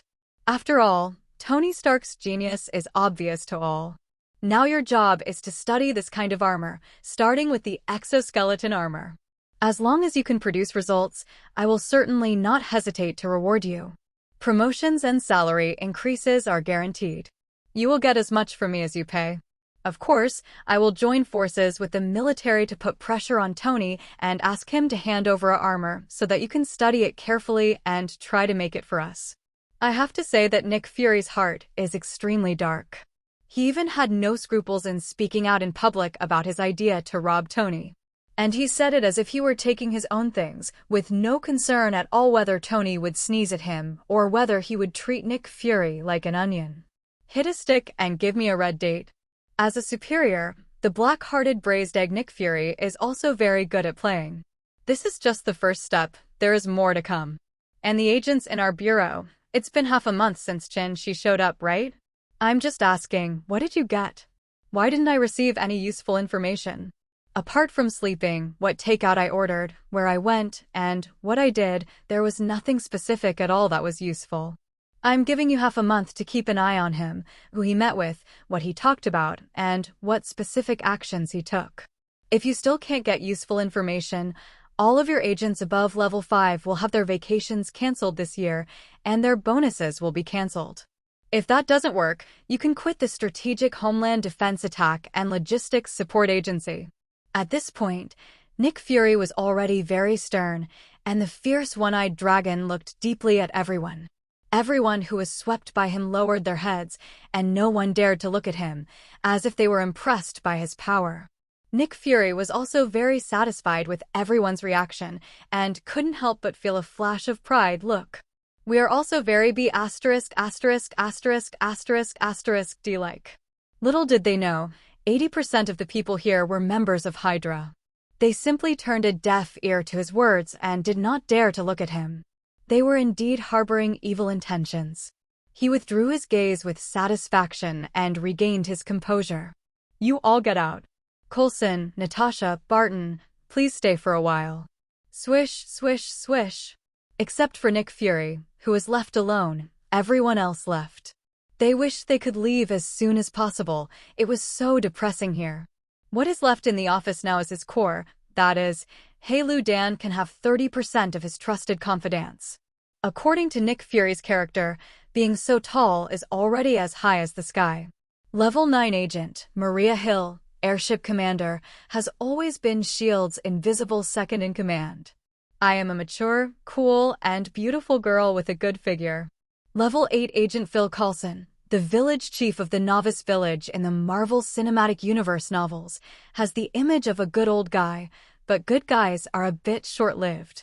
The 7th level agent, Hawkeye, is Clint Barton, a coy with a talent for shooting, and all wars are won with him. The 7th level agent, Black Widow Natasha, naturally needs no introduction, everyone knows it, and she is so charming that people are eager to drink her bathwater. Of course, at present, only a small group of them have any trust from the black-hearted braised egg Nick Fury. Forget about the others, they are not trustworthy at all. Who knows who they are taking orders from? After the so-called idlers left, Nick Fury leaned over the desk with both hands and looked around them, taking a closer look. I don't know if I can completely believe you, but I have to believe you. I hope you won't betray my trust. After all, we have known each other for so long and are close friends. When everyone heard this, their expressions were complicated. This was really an unpleasant feeling. The more you know, the more dangerous it is. It was not difficult to see that Nick Fury was hiding something from them, and they knew very well how scheming the N*** are in front of them was. Not only are the people black, but their hearts are even darker. Although they feel a little uncomfortable, no one shows any dissatisfaction. They're all masters. Nick Fury knew it well, but he didn't have that much time to speculate on their thoughts. Anyway, everyone knew what they were thinking. He looked at Natasha and said in a deep voice, "Tell us about it. Tell us the information you got. You have personally been in contact with him. You should have more experience than us." "Okay, Director." Natasha also stood up when she heard the sound, and then looked at everyone. "According to the information I got, our supercomputer compared all the databases based on his name and photos and couldn't get any information about him. He appeared completely out of thin air. We know nothing about him, but he knows us exceptionally well. We don't have any secrets in his eyes." What? They were shocked. The former news is understandable, but the latter is unbelievable. I don't know if they are friends or foes, but others know them well. There is a mole. This transaction must be stopped. Coulson and others actually just knew this. At this time, they were whispering and discussing in low voices, and then he raised questions. Qin, who is suspected of being a mutant, is from the Dragon Kingdom. Everyone knows this. Will he give us the information about the Dragon Kingdom? Our supercomputer can't find the opponent's core characters. They won't open their permissions to us, right? Coulson talked eloquently and his analysis was well-founded. Others looked at Nick Fury in confusion after hearing this. Are you mistaken? Who do you know? At this time, Nick Fury shook his head. There is no doubt that I have already said hello to the Divine Spear Bureau and told them about this matter. The other party was also very surprised. They have never heard of this person, and after checking, they can't find any trace at all. I believe them. No one made any comment after listening. You are right, you are so shameless. Nick Fury rubbed his temples and frowned. He had been quiet for how long? In fact, Natasha and Nick Fury did not tell them all the information. The M78 nebula that Qin mentioned, the alien invasion, such shocking secrets are only known to those involved. Everything can only happen slowly. Nick Fury, who was in low spirits, waved his hand tiredly and said, You all go out. Natasha, please stay here. I still have a task to give you. Coulson and others left quickly after receiving the order. They did not want to worry about these illusory existences. Even if the sky falls, tall people will bear it. The more you know, the more dangerous it will be. After everyone left, Nick Fury looked at Natasha again. Natasha, you are the only one in our bureau who has met him before, and you are somewhat familiar with him. Anyway, you are so beautiful, so you are very suitable for dealing with him. From now on, you will be responsible for tracking and monitoring his every move, and you will decide how to do it yourself. Nick Fury is cunning and cunning. Who can resist beauty? Let me go. If I don't go, he will be on guard against me. I will definitely be discovered by him if I go. Also, he is an alien. How can his aesthetics be the same as ours? I won't go. When Natasha heard this, she shook her head like a rattle. It meant that she couldn't go. Not long after she debuted, he took advantage of her for the first time. If she went now, wouldn't she be completely wiped out by him? The key is that this guy only lights the fire, not puts it out. Nick Fury doesn't know Natasha's little thoughts. He persuaded himself, Natasha, you also know that our manpower is limited now, and everyone else is busy. You also know that I don't trust other people at all, so this task belongs to you. As for his aesthetic issues, you can rest assured. There are many beauties around him. Are you, Natasha, still afraid that your charm is not as good as others? If you take down Qin, you will be the hero of our bureau. Nick Fury is a rainbow fart, and he says that Natasha is the most suitable person both emotionally and rationally. But Natasha hesitated, still hesitating. Agent Natasha, this is an order. Please don't refuse. You are the most suitable person for us. Seeing that Natasha was still hesitating, Nick Fury's tone became slightly more serious, and it was already an order. Obviously, he doesn't want his subordinates to violate what he has decided. Natasha was helpless and could only nod agreeably. Okay, I'll take it, then I can only sacrifice myself. No need to sacrifice, I believe you have a solution. You're a top agent who has won the title of Black Widow. After giving her a stick and a sweet date, Nick Fury was satisfied and spoke out to comfort and praise Natasha's abilities. He wants to make the best use of everything according to the characteristics of each person, which can also be said to be the best use of everything. Okay, you go out. Okay. Nick Fury waved his hand and asked her to leave.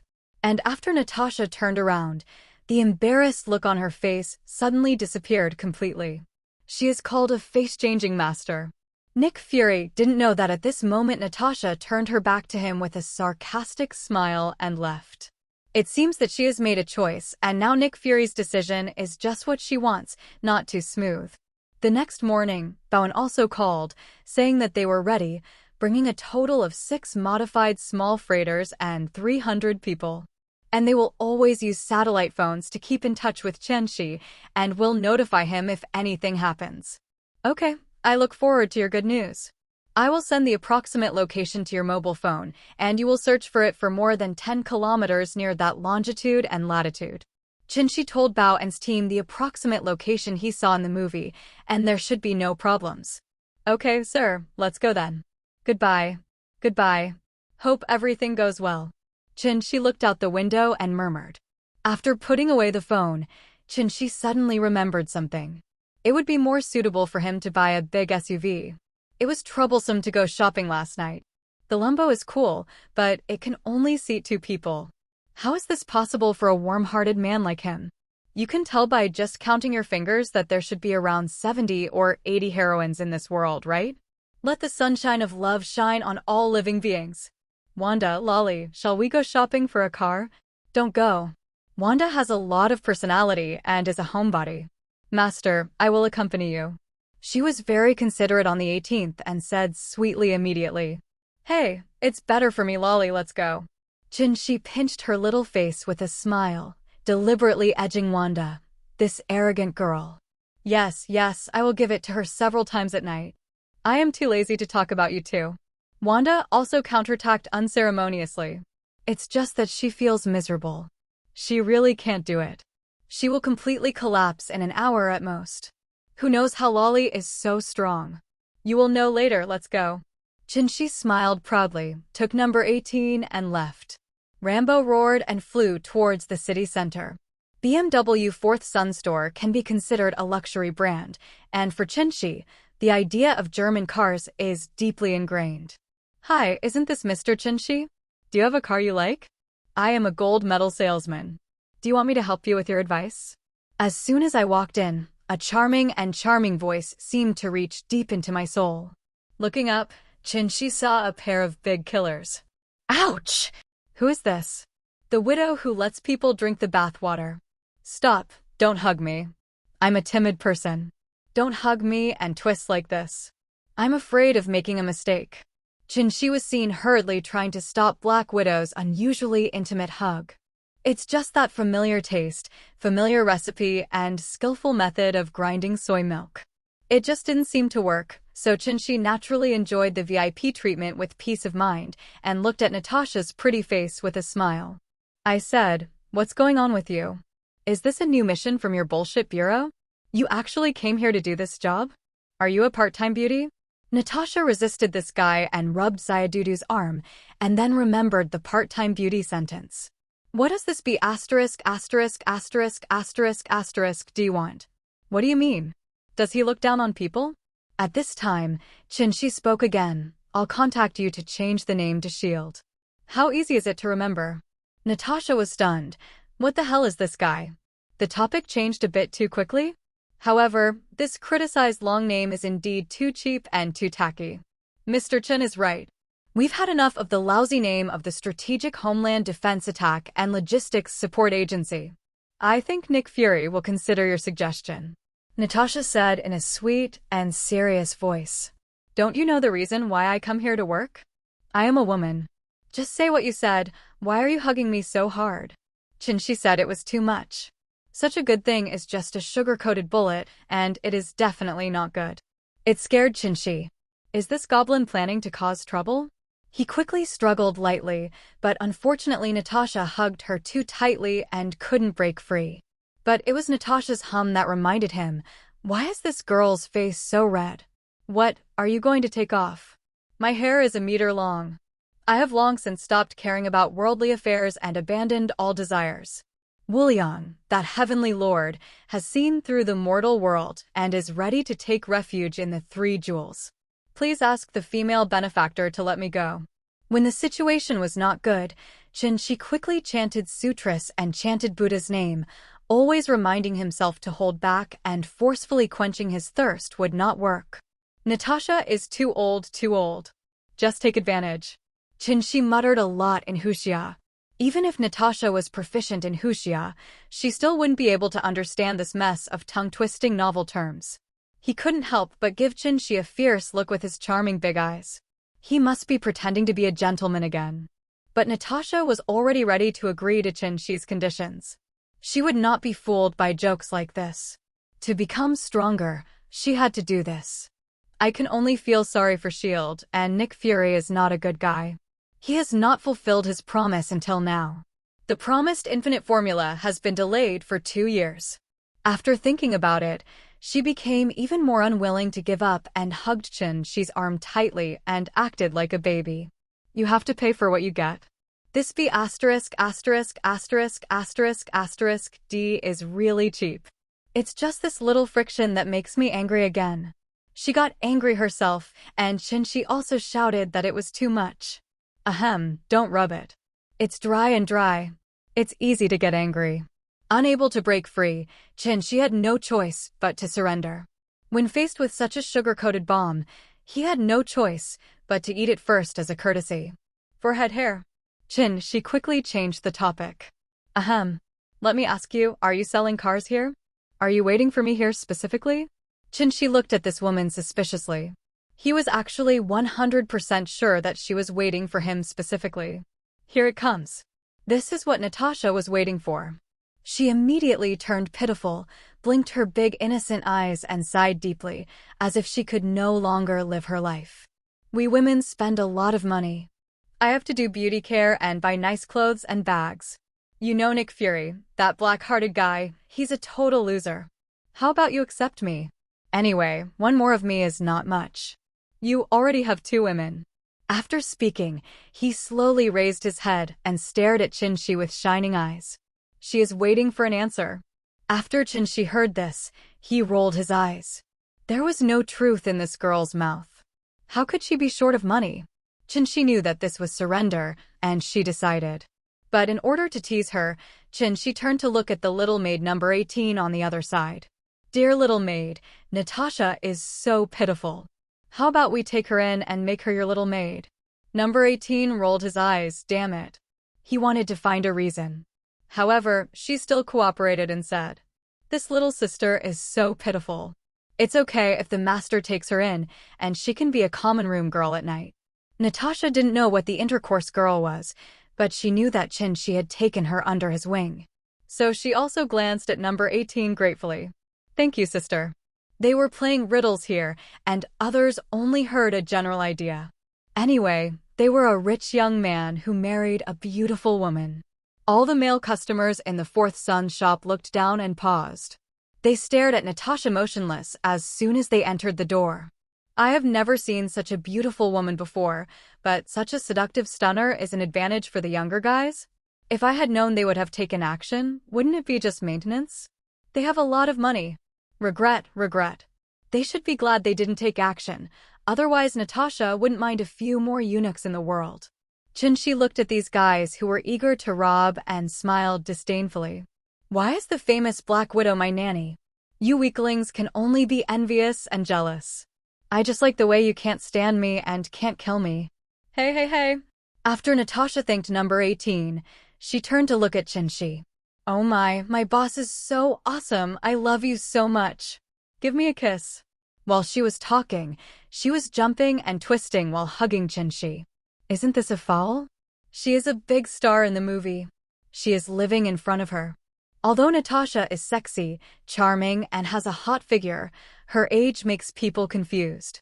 Chin-Shi is so confused that her balls hurt. To this day, he still remembers one thing wrong. Natasha in the movie was born in 1984, and now she is at her most beautiful, youthful, and charming. I can only say that she deserves it. Habitual thinking is very harmful. Marvel's timeline is extremely confusing, but this is the real world. Just like in a movie, the director can choose any role he wants, but in the real world, who can control their appearances? This world has endless possibilities. Looking at Natasha's sexy head-turning figure, Chin-Shi quickly suppressed her. Sister, calm down. By the way, director Black Braised Dan should be happy, right? Chin-Shi quietly pointed to her ear again, indicating that she would cooperate with him. What is Chief Black Braised Egg? Who is he? She was stunned for a moment, then realized what she was doing and burst out laughing. Her smile was as beautiful as a flower, and it was so beautiful that the other idiots around her were dumbfounded. Haha, boss, you're such an elf. The silver bell-like laughter can't help but make people look at him frequently. Nick Fury, who was on the other end of the miniature earphones, was so angry that he flew into a rage.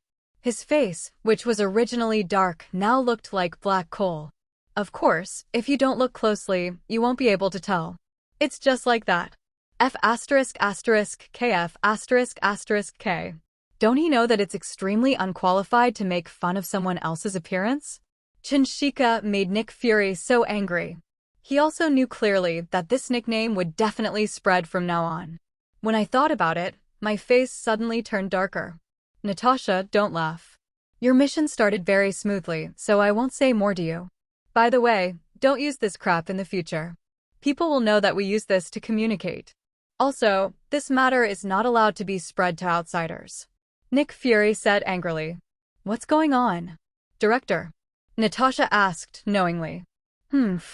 You understand. Snap. Nick Fury snorted coldly and immediately turned off the signal.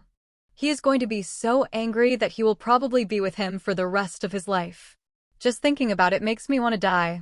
Your own happiness is indeed based on the pain of others. She really wanted to laugh, but it was uncomfortable to hold it in. Natasha's trembling big weapon danced so actively that Chinchi was particularly impressed. The quality of this dress was amazing. To explode or not to explode? Oops, stop laughing, it's going to explode. Chinchi helplessly pointed at Sister Natasha and reminded her not to be too cruel as she could easily explode. Natasha, who realized something was wrong, gave a reserved voice and then quickly hugged her sister tightly with both hands. Okay, let's talk about remuneration. How much money will you give me to work for you? You have to get a salary, and you can't work for nothing. The salary given by S.H.I.E.L.D. is really low. Just look at Coulson, and you will know that he lives a tight life and has not replaced his old car for so long, so he calls it love. You still want salary? Chinchi exclaimed that it was incredible. There is such a thing as paying wages in the world? How come he doesn't know? What? You still want to be Granddad? Natasha was so angry that she pinched him hard. This bad guy. Well, it depends on how hard you work. Chinchi decided not to tease her anymore. Isn't it just money? Money is not bad. Well, let's do this. I'll give you $300,000 a month. 300,000? US dollars. Natasha immediately covered her mouth and looked at Chinchi in shock. Of course, what do you think? Zimbu. Bah? Oh my god, didn't you report an extra zero? Natasha looked at Chinchi with her trembling body, disbelief in her eyes. 300,000. Her monthly salary of life and death is just over 20,000. The black-hearted braised egg Nick Fury is the reincarnation of Granddad. Only Chinchi knows that all the money this guy embezzled has been used to build bases and space carriers all over the world. Just when Chinchi was shopping around Sazizi's store with his arms around him, and the people around him were envious and jealous, God was not in his favor. Boom, boom, boom. There was a burst of thunder and fire outside, and the ground shook and the mountains shook. The sound of explosions covered up the cries of crying fathers and mothers calling for help. Chinchi was experiencing how good the shock absorption performance of this X6 was. This really came at the wrong time. Suddenly, a small rocket exploded in front of Fourth Son's store. With a bang, the glass of the entire Fourth Son's shop shattered all over the floor, making everyone run away in fear. Mom, help! God! Run! Run! It must be another bank robber. Quick, quick, quick! Back door! Run through the back door! Someone come and save me. My leg was scratched.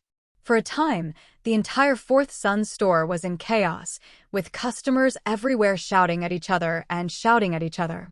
At this moment, I don't care about any gentlemanly demeanor anymore. I just regret that my parents have lost 2 legs.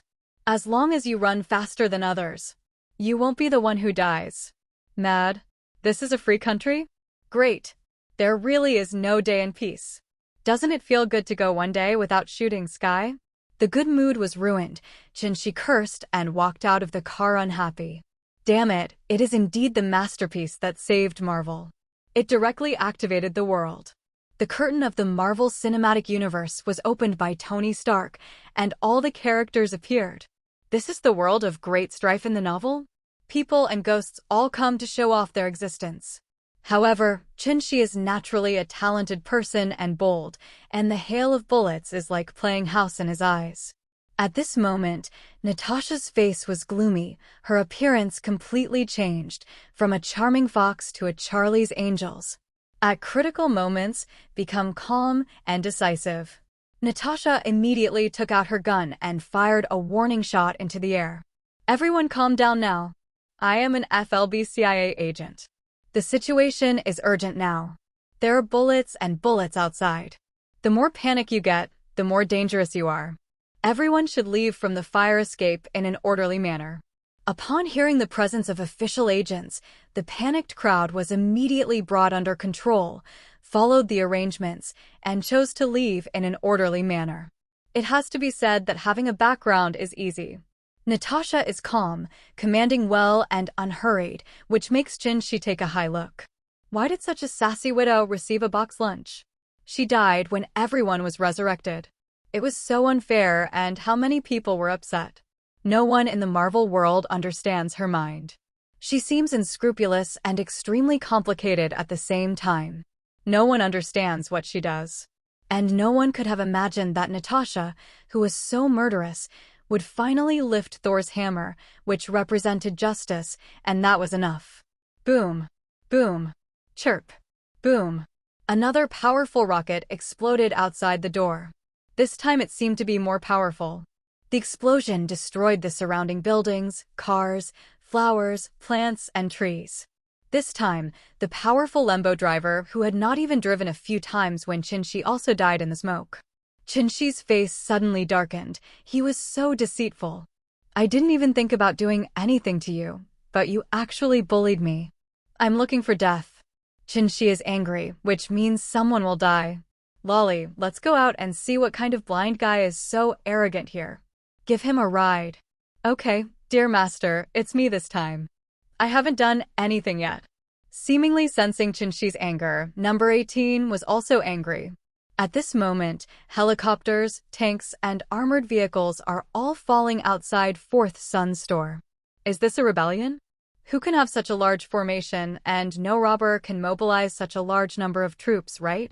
Chin-Shi looked around and finally discovered it. The target of the army is not an international thief or a supercriminal robber at all, but a big green guy with a particularly eye-catching logo of a magic weapon. Big pants. What's going on? Why is he still the green fat man? Isn't he hiding in Tony's house to help develop the armor? Damn it. Chin-Shi was confused for a while, but at this time, he naturally wanted to stand on the sidelines and watch the excitement. Don't watch free movies? He was not in a hurry to settle the score. The fight was in full swing, and various buildings and cars were as brittle as paper in the hands of the green fat man, He Haohen.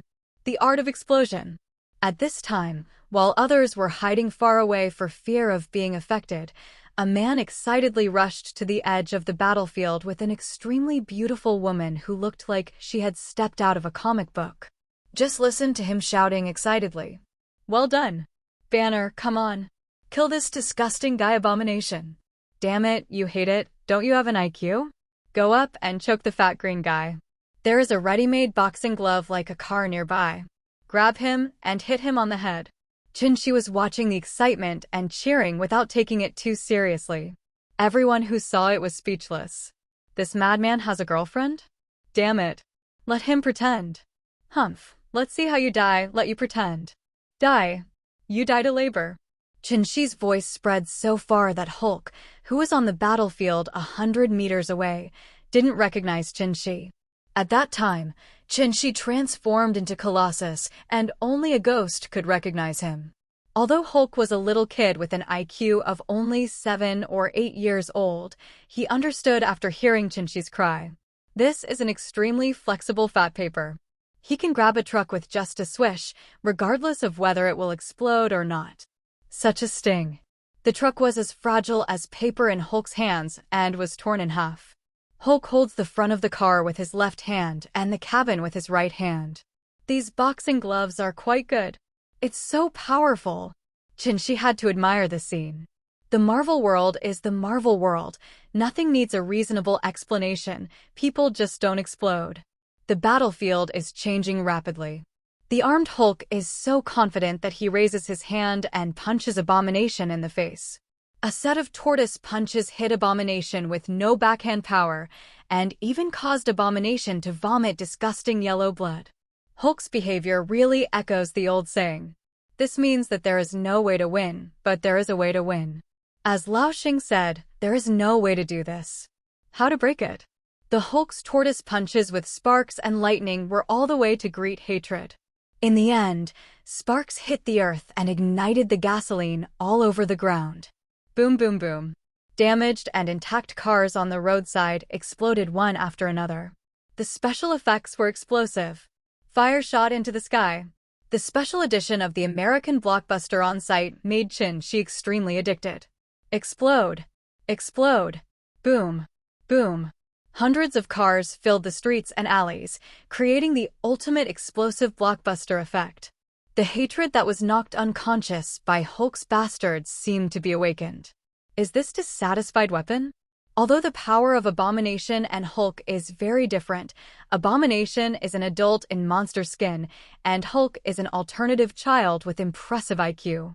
Abomination was born when Soldier Bronsky was unwilling to retire and took the risk of using General Ross's super soldier serum and irradiating him with gamma rays. The birth of Abomination can be regarded as a miracle. He is a castrated version of the Hulk who retains his sanity. It can be said to be a semi-successful product. Except for that layer of skin, he is just like a normal person. Even though his ability is not at the same level as that of the Green Fat Man, he is not far behind now. The Green Fat Man in the movie has been weakened too much. The expensive special effects have caused all the top heroes to be unable to keep up, while ordinary heroes have greatly shortened the gap between them. No, in a vague way, the hatred-wearing boxing gloves and the Fat Green Man were able to gain a slight upper hand when they were fighting each other. I'll go, it's not fair. Ross's bullets and cannonballs are disgusting to him. This green fat guy is obviously in a hurry and has too much work to do. Qin-Shi had to say that Ross and the others were the real masters, and they would take down the Green Fat Man by any means necessary. This is a fight with the Fat Green Man. Ding ding ding. Ding ding ding.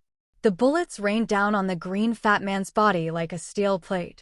Although it was not painful or itchy, wasn't this an extreme challenge to his patience? Is this a rhythm that will annoy him to death? Or is this a rhythm that intends to annoy him to death? The constant harassment made the Green Fat Man's eyes unbearable. The anger in his eyes was full, and he wanted to burst out with stronger power. The angrier you are, the stronger you become. Roar. The Fat Green Man roared angrily and unleashed an astonishing amount of power. He was going to kill the annoying flies in front of him at all costs. His patience is really limited, and his IQ is also very limited. Suddenly, with a flash of his eyes, he started running fast, carrying the hail of bullets, and rushed in front of the tank to wreak havoc. He jumped up high and smashed down hard. Every time he jumped, he crushed a tank into a piece of paper. He casually twisted the barrel of the cannon and threw it into the sky, which meant a plane crashed. Hulk hit the plane with every hit. After a while, more than a dozen pancake-shaped tanks on the ground were permanently scrapped with traces of blood.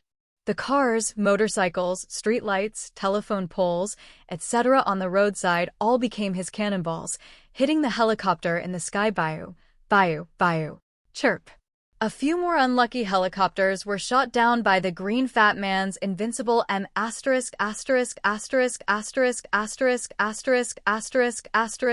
skills. Qin-Shi felt that he was a professional, and he should not be able to do anything but only do that. The surviving helicopter was so frightened that it quickly raised its position, away from the Hulk's attack range, and called for support. The Green Fat Man was excited, and his IQ was finally positive. Taking advantage of this gap, Abomination quickly made a sneak attack and threw the Green Fat Man far away.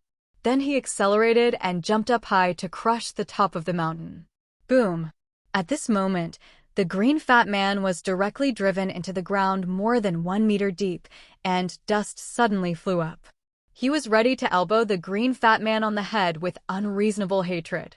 This was a tight fight, and the Green Fat Man was probably going to become bloated. Sooner or later, When Hatred stood up and struck with an elbow, the green fat man directly kneed Hatred and hit the butt of Hatred hard. The Hatred immediately let out a cruel roar. It hurt. The pain penetrated into the bone marrow. This kind of pain has reached an unbearable level.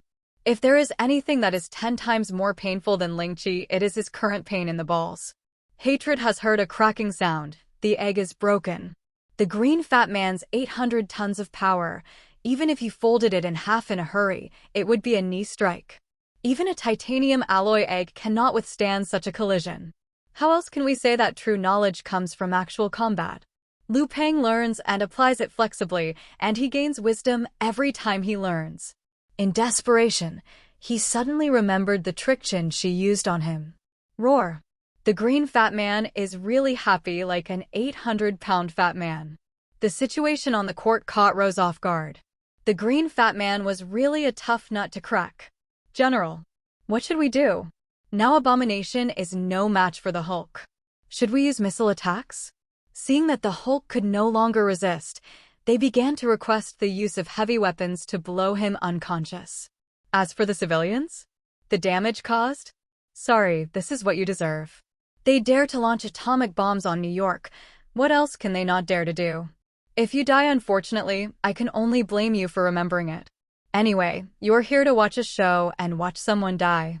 If you are killed in a bombing, you can't blame the military. There are quite a few people watching the show now. Of course, they are thousands of meters away from the battlefield, but Qin Shi is not included on the 18th. The two of them were just about to stand in front of the enemy, and they were definitely in the best position, as they were closer to the thief. Okay, listen to you. General Ross is a vicious and ruthless guy. Over the years, many people who wanted to capture Hulk were directly killed. They paid for it. This was all routine operations. Now he had a bad start again, which made his face extremely gloomy, and he spoke in anger without hesitation. Dong dong dong. Dong dong dong. The helicopter glanced at the green fat man, which once again ignited the green fat man's anger. Come again. It's not over yet. He roared at the helicopter and chased after it. This is Ross's purpose, to lead him to the suburbs and directly bombard this big guy with missiles. Under their design, they arrived in the suburbs of Manhattan, New York, in just a few minutes. They are ready. Ex-wife missiles ready. Ready. General.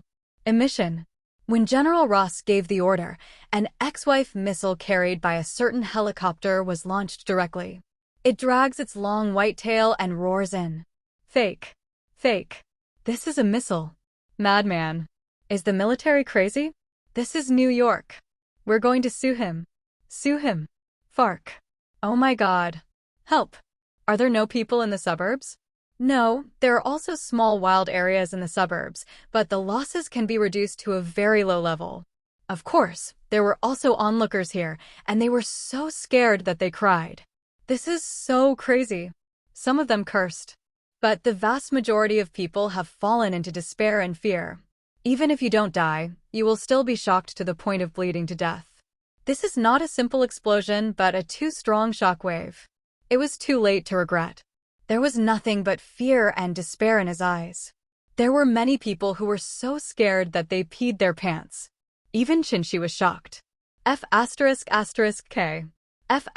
F***K. This Ross is really crazy. He is more of a terrorist than a terrorist, right? As a melon eater, Qin Shi naturally followed him. Seeing Ross being so unscrupulous, his face became gloomy. This guy is a bit cruel. Does he have thoughts about himself? That's easy to handle. When he shows up later, he will definitely attack me tonight, so I will find a reason to kill him. You can't keep a guy who is eyeing you like this. For a clown, you have to kill him with thunderous means. General Ross himself killed the chicken to scare the monkey and frightened the little chicken in the dark. Qin Shi made up his mind and showed a mysterious smile. This feeling of being in control was a bit good, and he was even more looking forward to it. Rose seems to have only seen himself in a steel state, so let number 18 take action. He should also covet number 18's genes, haha. On the 18th, she saw Qin Shi showing a mysterious smile. Although she could not guess what bad intentions this unscrupulous master had, she knew that he must have plotted against others. I rolled my eyes. The master is so bad, but I love him so much. Before Chinshi asked her to take action, she volunteered and said, "Dear badass master, do you want me to give them a ride?" "What do you mean by my dear badass master?" "You just need to clean up." Snap. Chinshi patted her skin gently and scolded her with a smile. "Go and finish it off. If you dare to speak ill of the master, I'll get you beaten." "Oh, bad master, you are wrong." After saying that, he pinched Chinshi hard. Chinshi glanced sideways at this naughty little woman and begged for mercy, but why was her body so dishonest? He was so angry that he slapped it hard again, and the waves suddenly rolled. The elasticity was really absolute, and I couldn't put it down. Chinshi squeezed reluctantly and said with lingering meaning, "Be honest, did you hear me? You saw that big green guy, just knock him out. And when you see that disgusting big guy, just slap him to death." Chinshi made gestures for number 18 with his hands while arranging what she had to do. Not to mention, this abomination's self-healing ability is not bad. After the egg was broken, it actually recovered within a few minutes and rushed to the battlefield. Number 18 was well aware of Chinshi's shameless behavior. He was very impatient on his face, but very happy in his heart. Even the bad guy like his master can't stop his charm. He is so charming to this bad guy. She pretended to be arrogant and said impatiently, "Stop touching blindly. You never have enough to eat. You are so annoying. Isn't it the big green guy and the big shit yellow guy?" I know. Leave it to me. It just so happens that I haven't met an opponent for so long. Let me stretch my muscles today."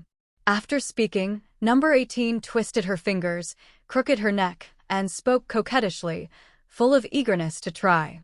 It must be said that this is also a woman with violent genes. "Wait a minute, let's get some fresh blood from the Hulk when we fight. It will save us the trouble of having to transform him in the future." Just when number 18 was about to attack, Chinshi suddenly stopped her. "I know, you scoundrel bad master." Number 18 shouted coolly without looking back, and she rushed in slowly as she geared up. "Why do you need the Hulk's blood? Isn't this the hive base that just got Umbrella? Why don't we make good use of it? Maybe we can get a super T-virus serum." The T-virus serum that can greatly improve physical fitness may become more powerful and awaken superpowers. He really believes in the incredible ability of these native Marvel people. There is nothing they can't do. Wouldn't the Attic Sentinel become invincible with just a bottle of potion? As long as Chinshi has the Hulk's blood, he will hand it over to the arranged Red Queen for study in 2 days. If he goes to kidnap again, no, he will hire a few Dr. Lizard, Dr. Octopus, or something like that with high salary. With these technological giants in the animal world and Umbrella's biotechnology, although he does not expect to clone an accidental product like the Hulk, it is still possible to get some castrated version of the Super T-virus serum, right? Hatred of shit yellow? Hey, just thinking about it makes me so nervous. Chinshi really doesn't like it. This guy is a bit disgusting. He's yellow and full of vicious barbs. Actually, it's really not your fault that you're ugly, but if you come out to scare me, then it's your fault. Chinshi is still dreaming here, but number 18 over there has risen into the sky, and the air dance technique is quite useful. There are countless surveillance cameras in the outside world, and there are military and civilian satellites all over the sky. Such a majestic operation has long attracted the attention of the United States. On the 18th, under the astonished gazes of people across the United States, I directly fell in love with my ex-wife. Wake it up for me. The petite body of number 18 hugged his ex-wife Missile tightly. He let out a sweet cry, and the veins on his face jumped. Then he shook her hard and changed the direction. The 18 shocked the United States at this moment and made them completely excited. God, is this a goddess? Mutants. Super mutants. Don't all mutants only have one mutant ability? What is going on?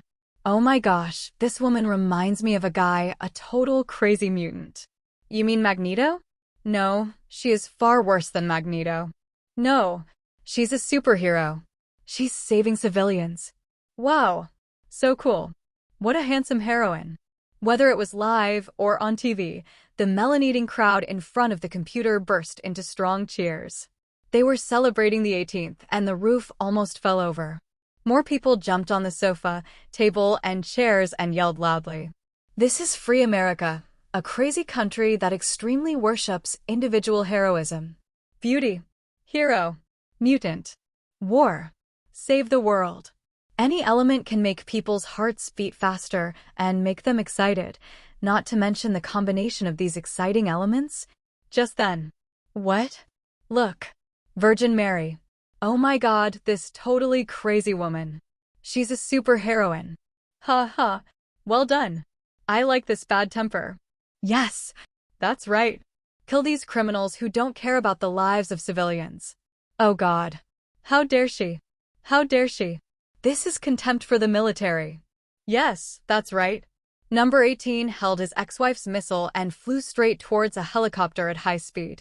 A few seconds later, in the shocked, surprised, and horrified eyes of all the melon eaters, number 18 hit a helicopter with his ex-wife's missile.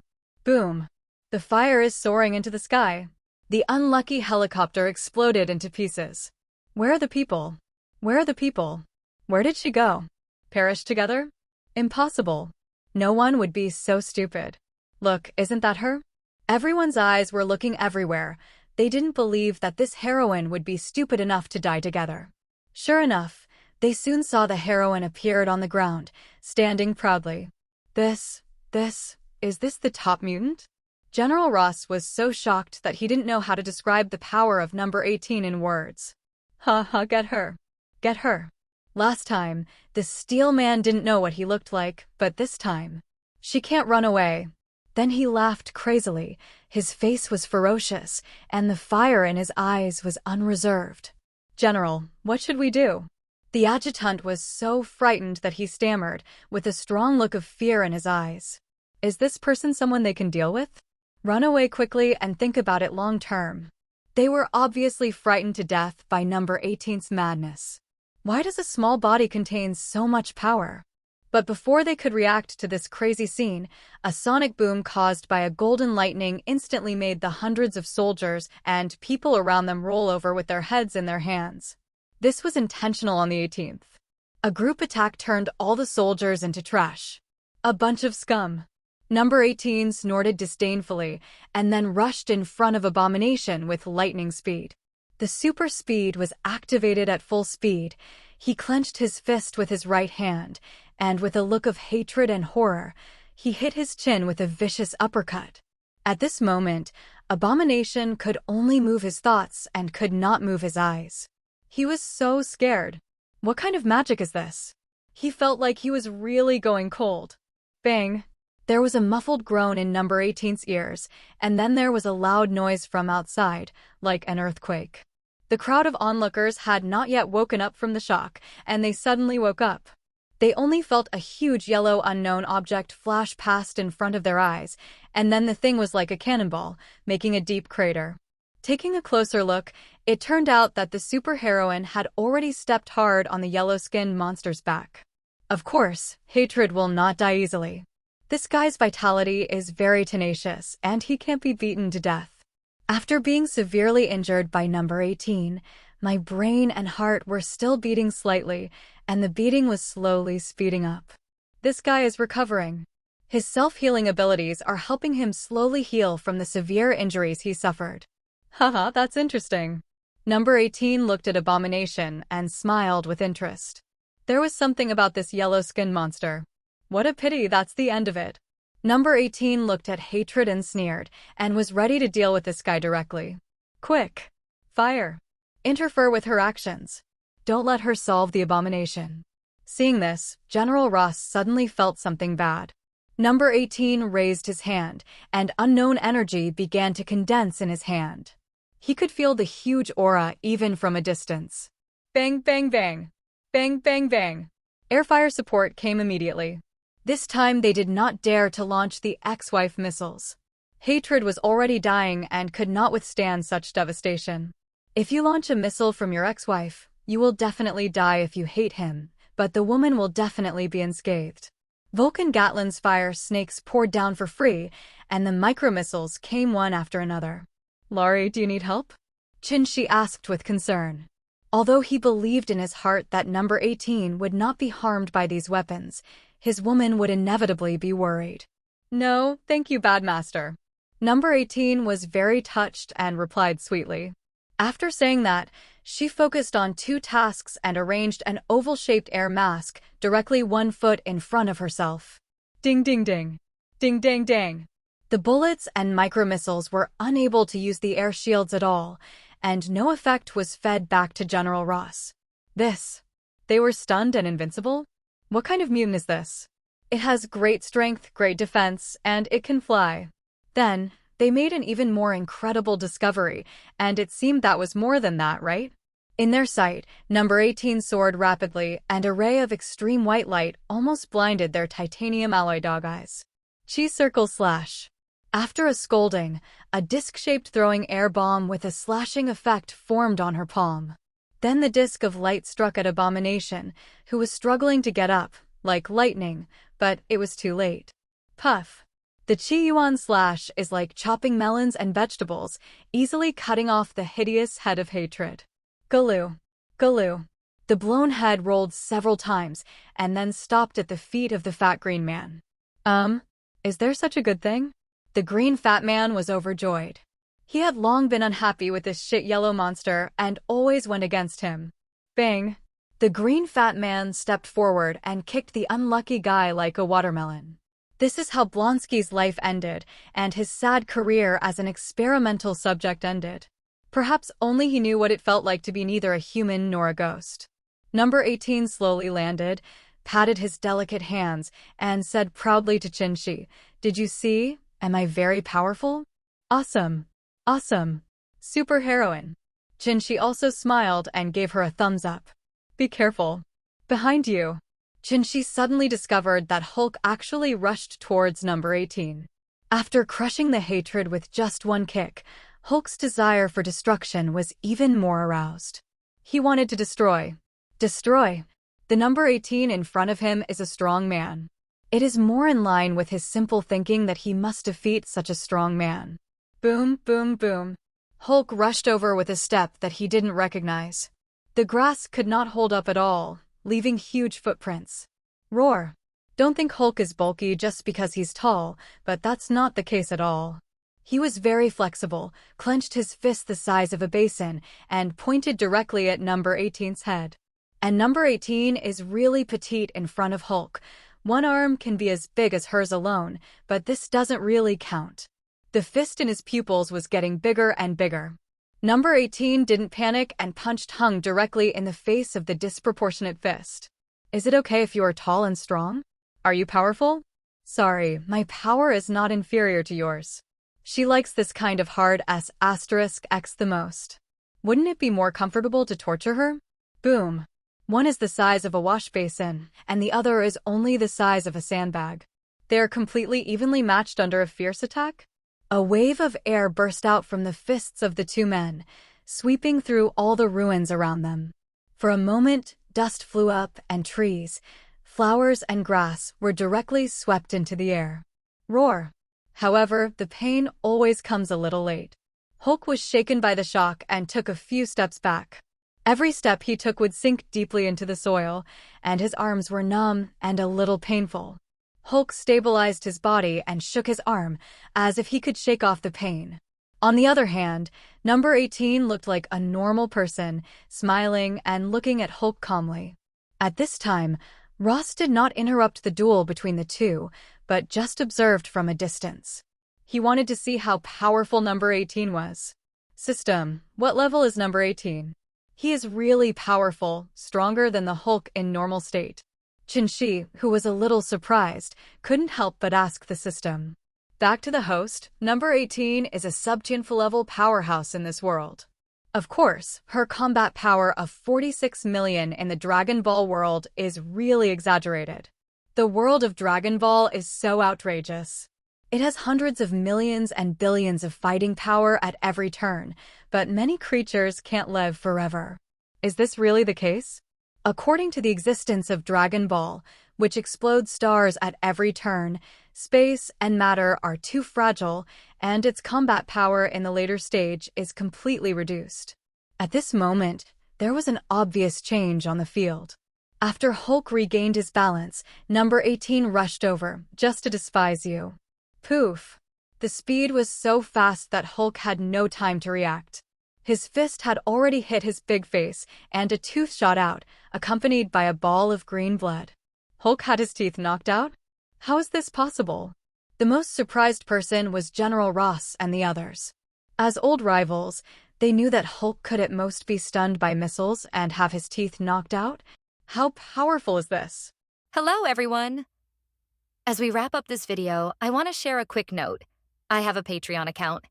If you'd like to support me and enjoy on-demand audiobooks, you can become a Patreon member. Alternatively, you can check out my Google Drive link, which has 500-plus novel audiobooks available through my Ko-fi or Patreon shop. I appreciate your support.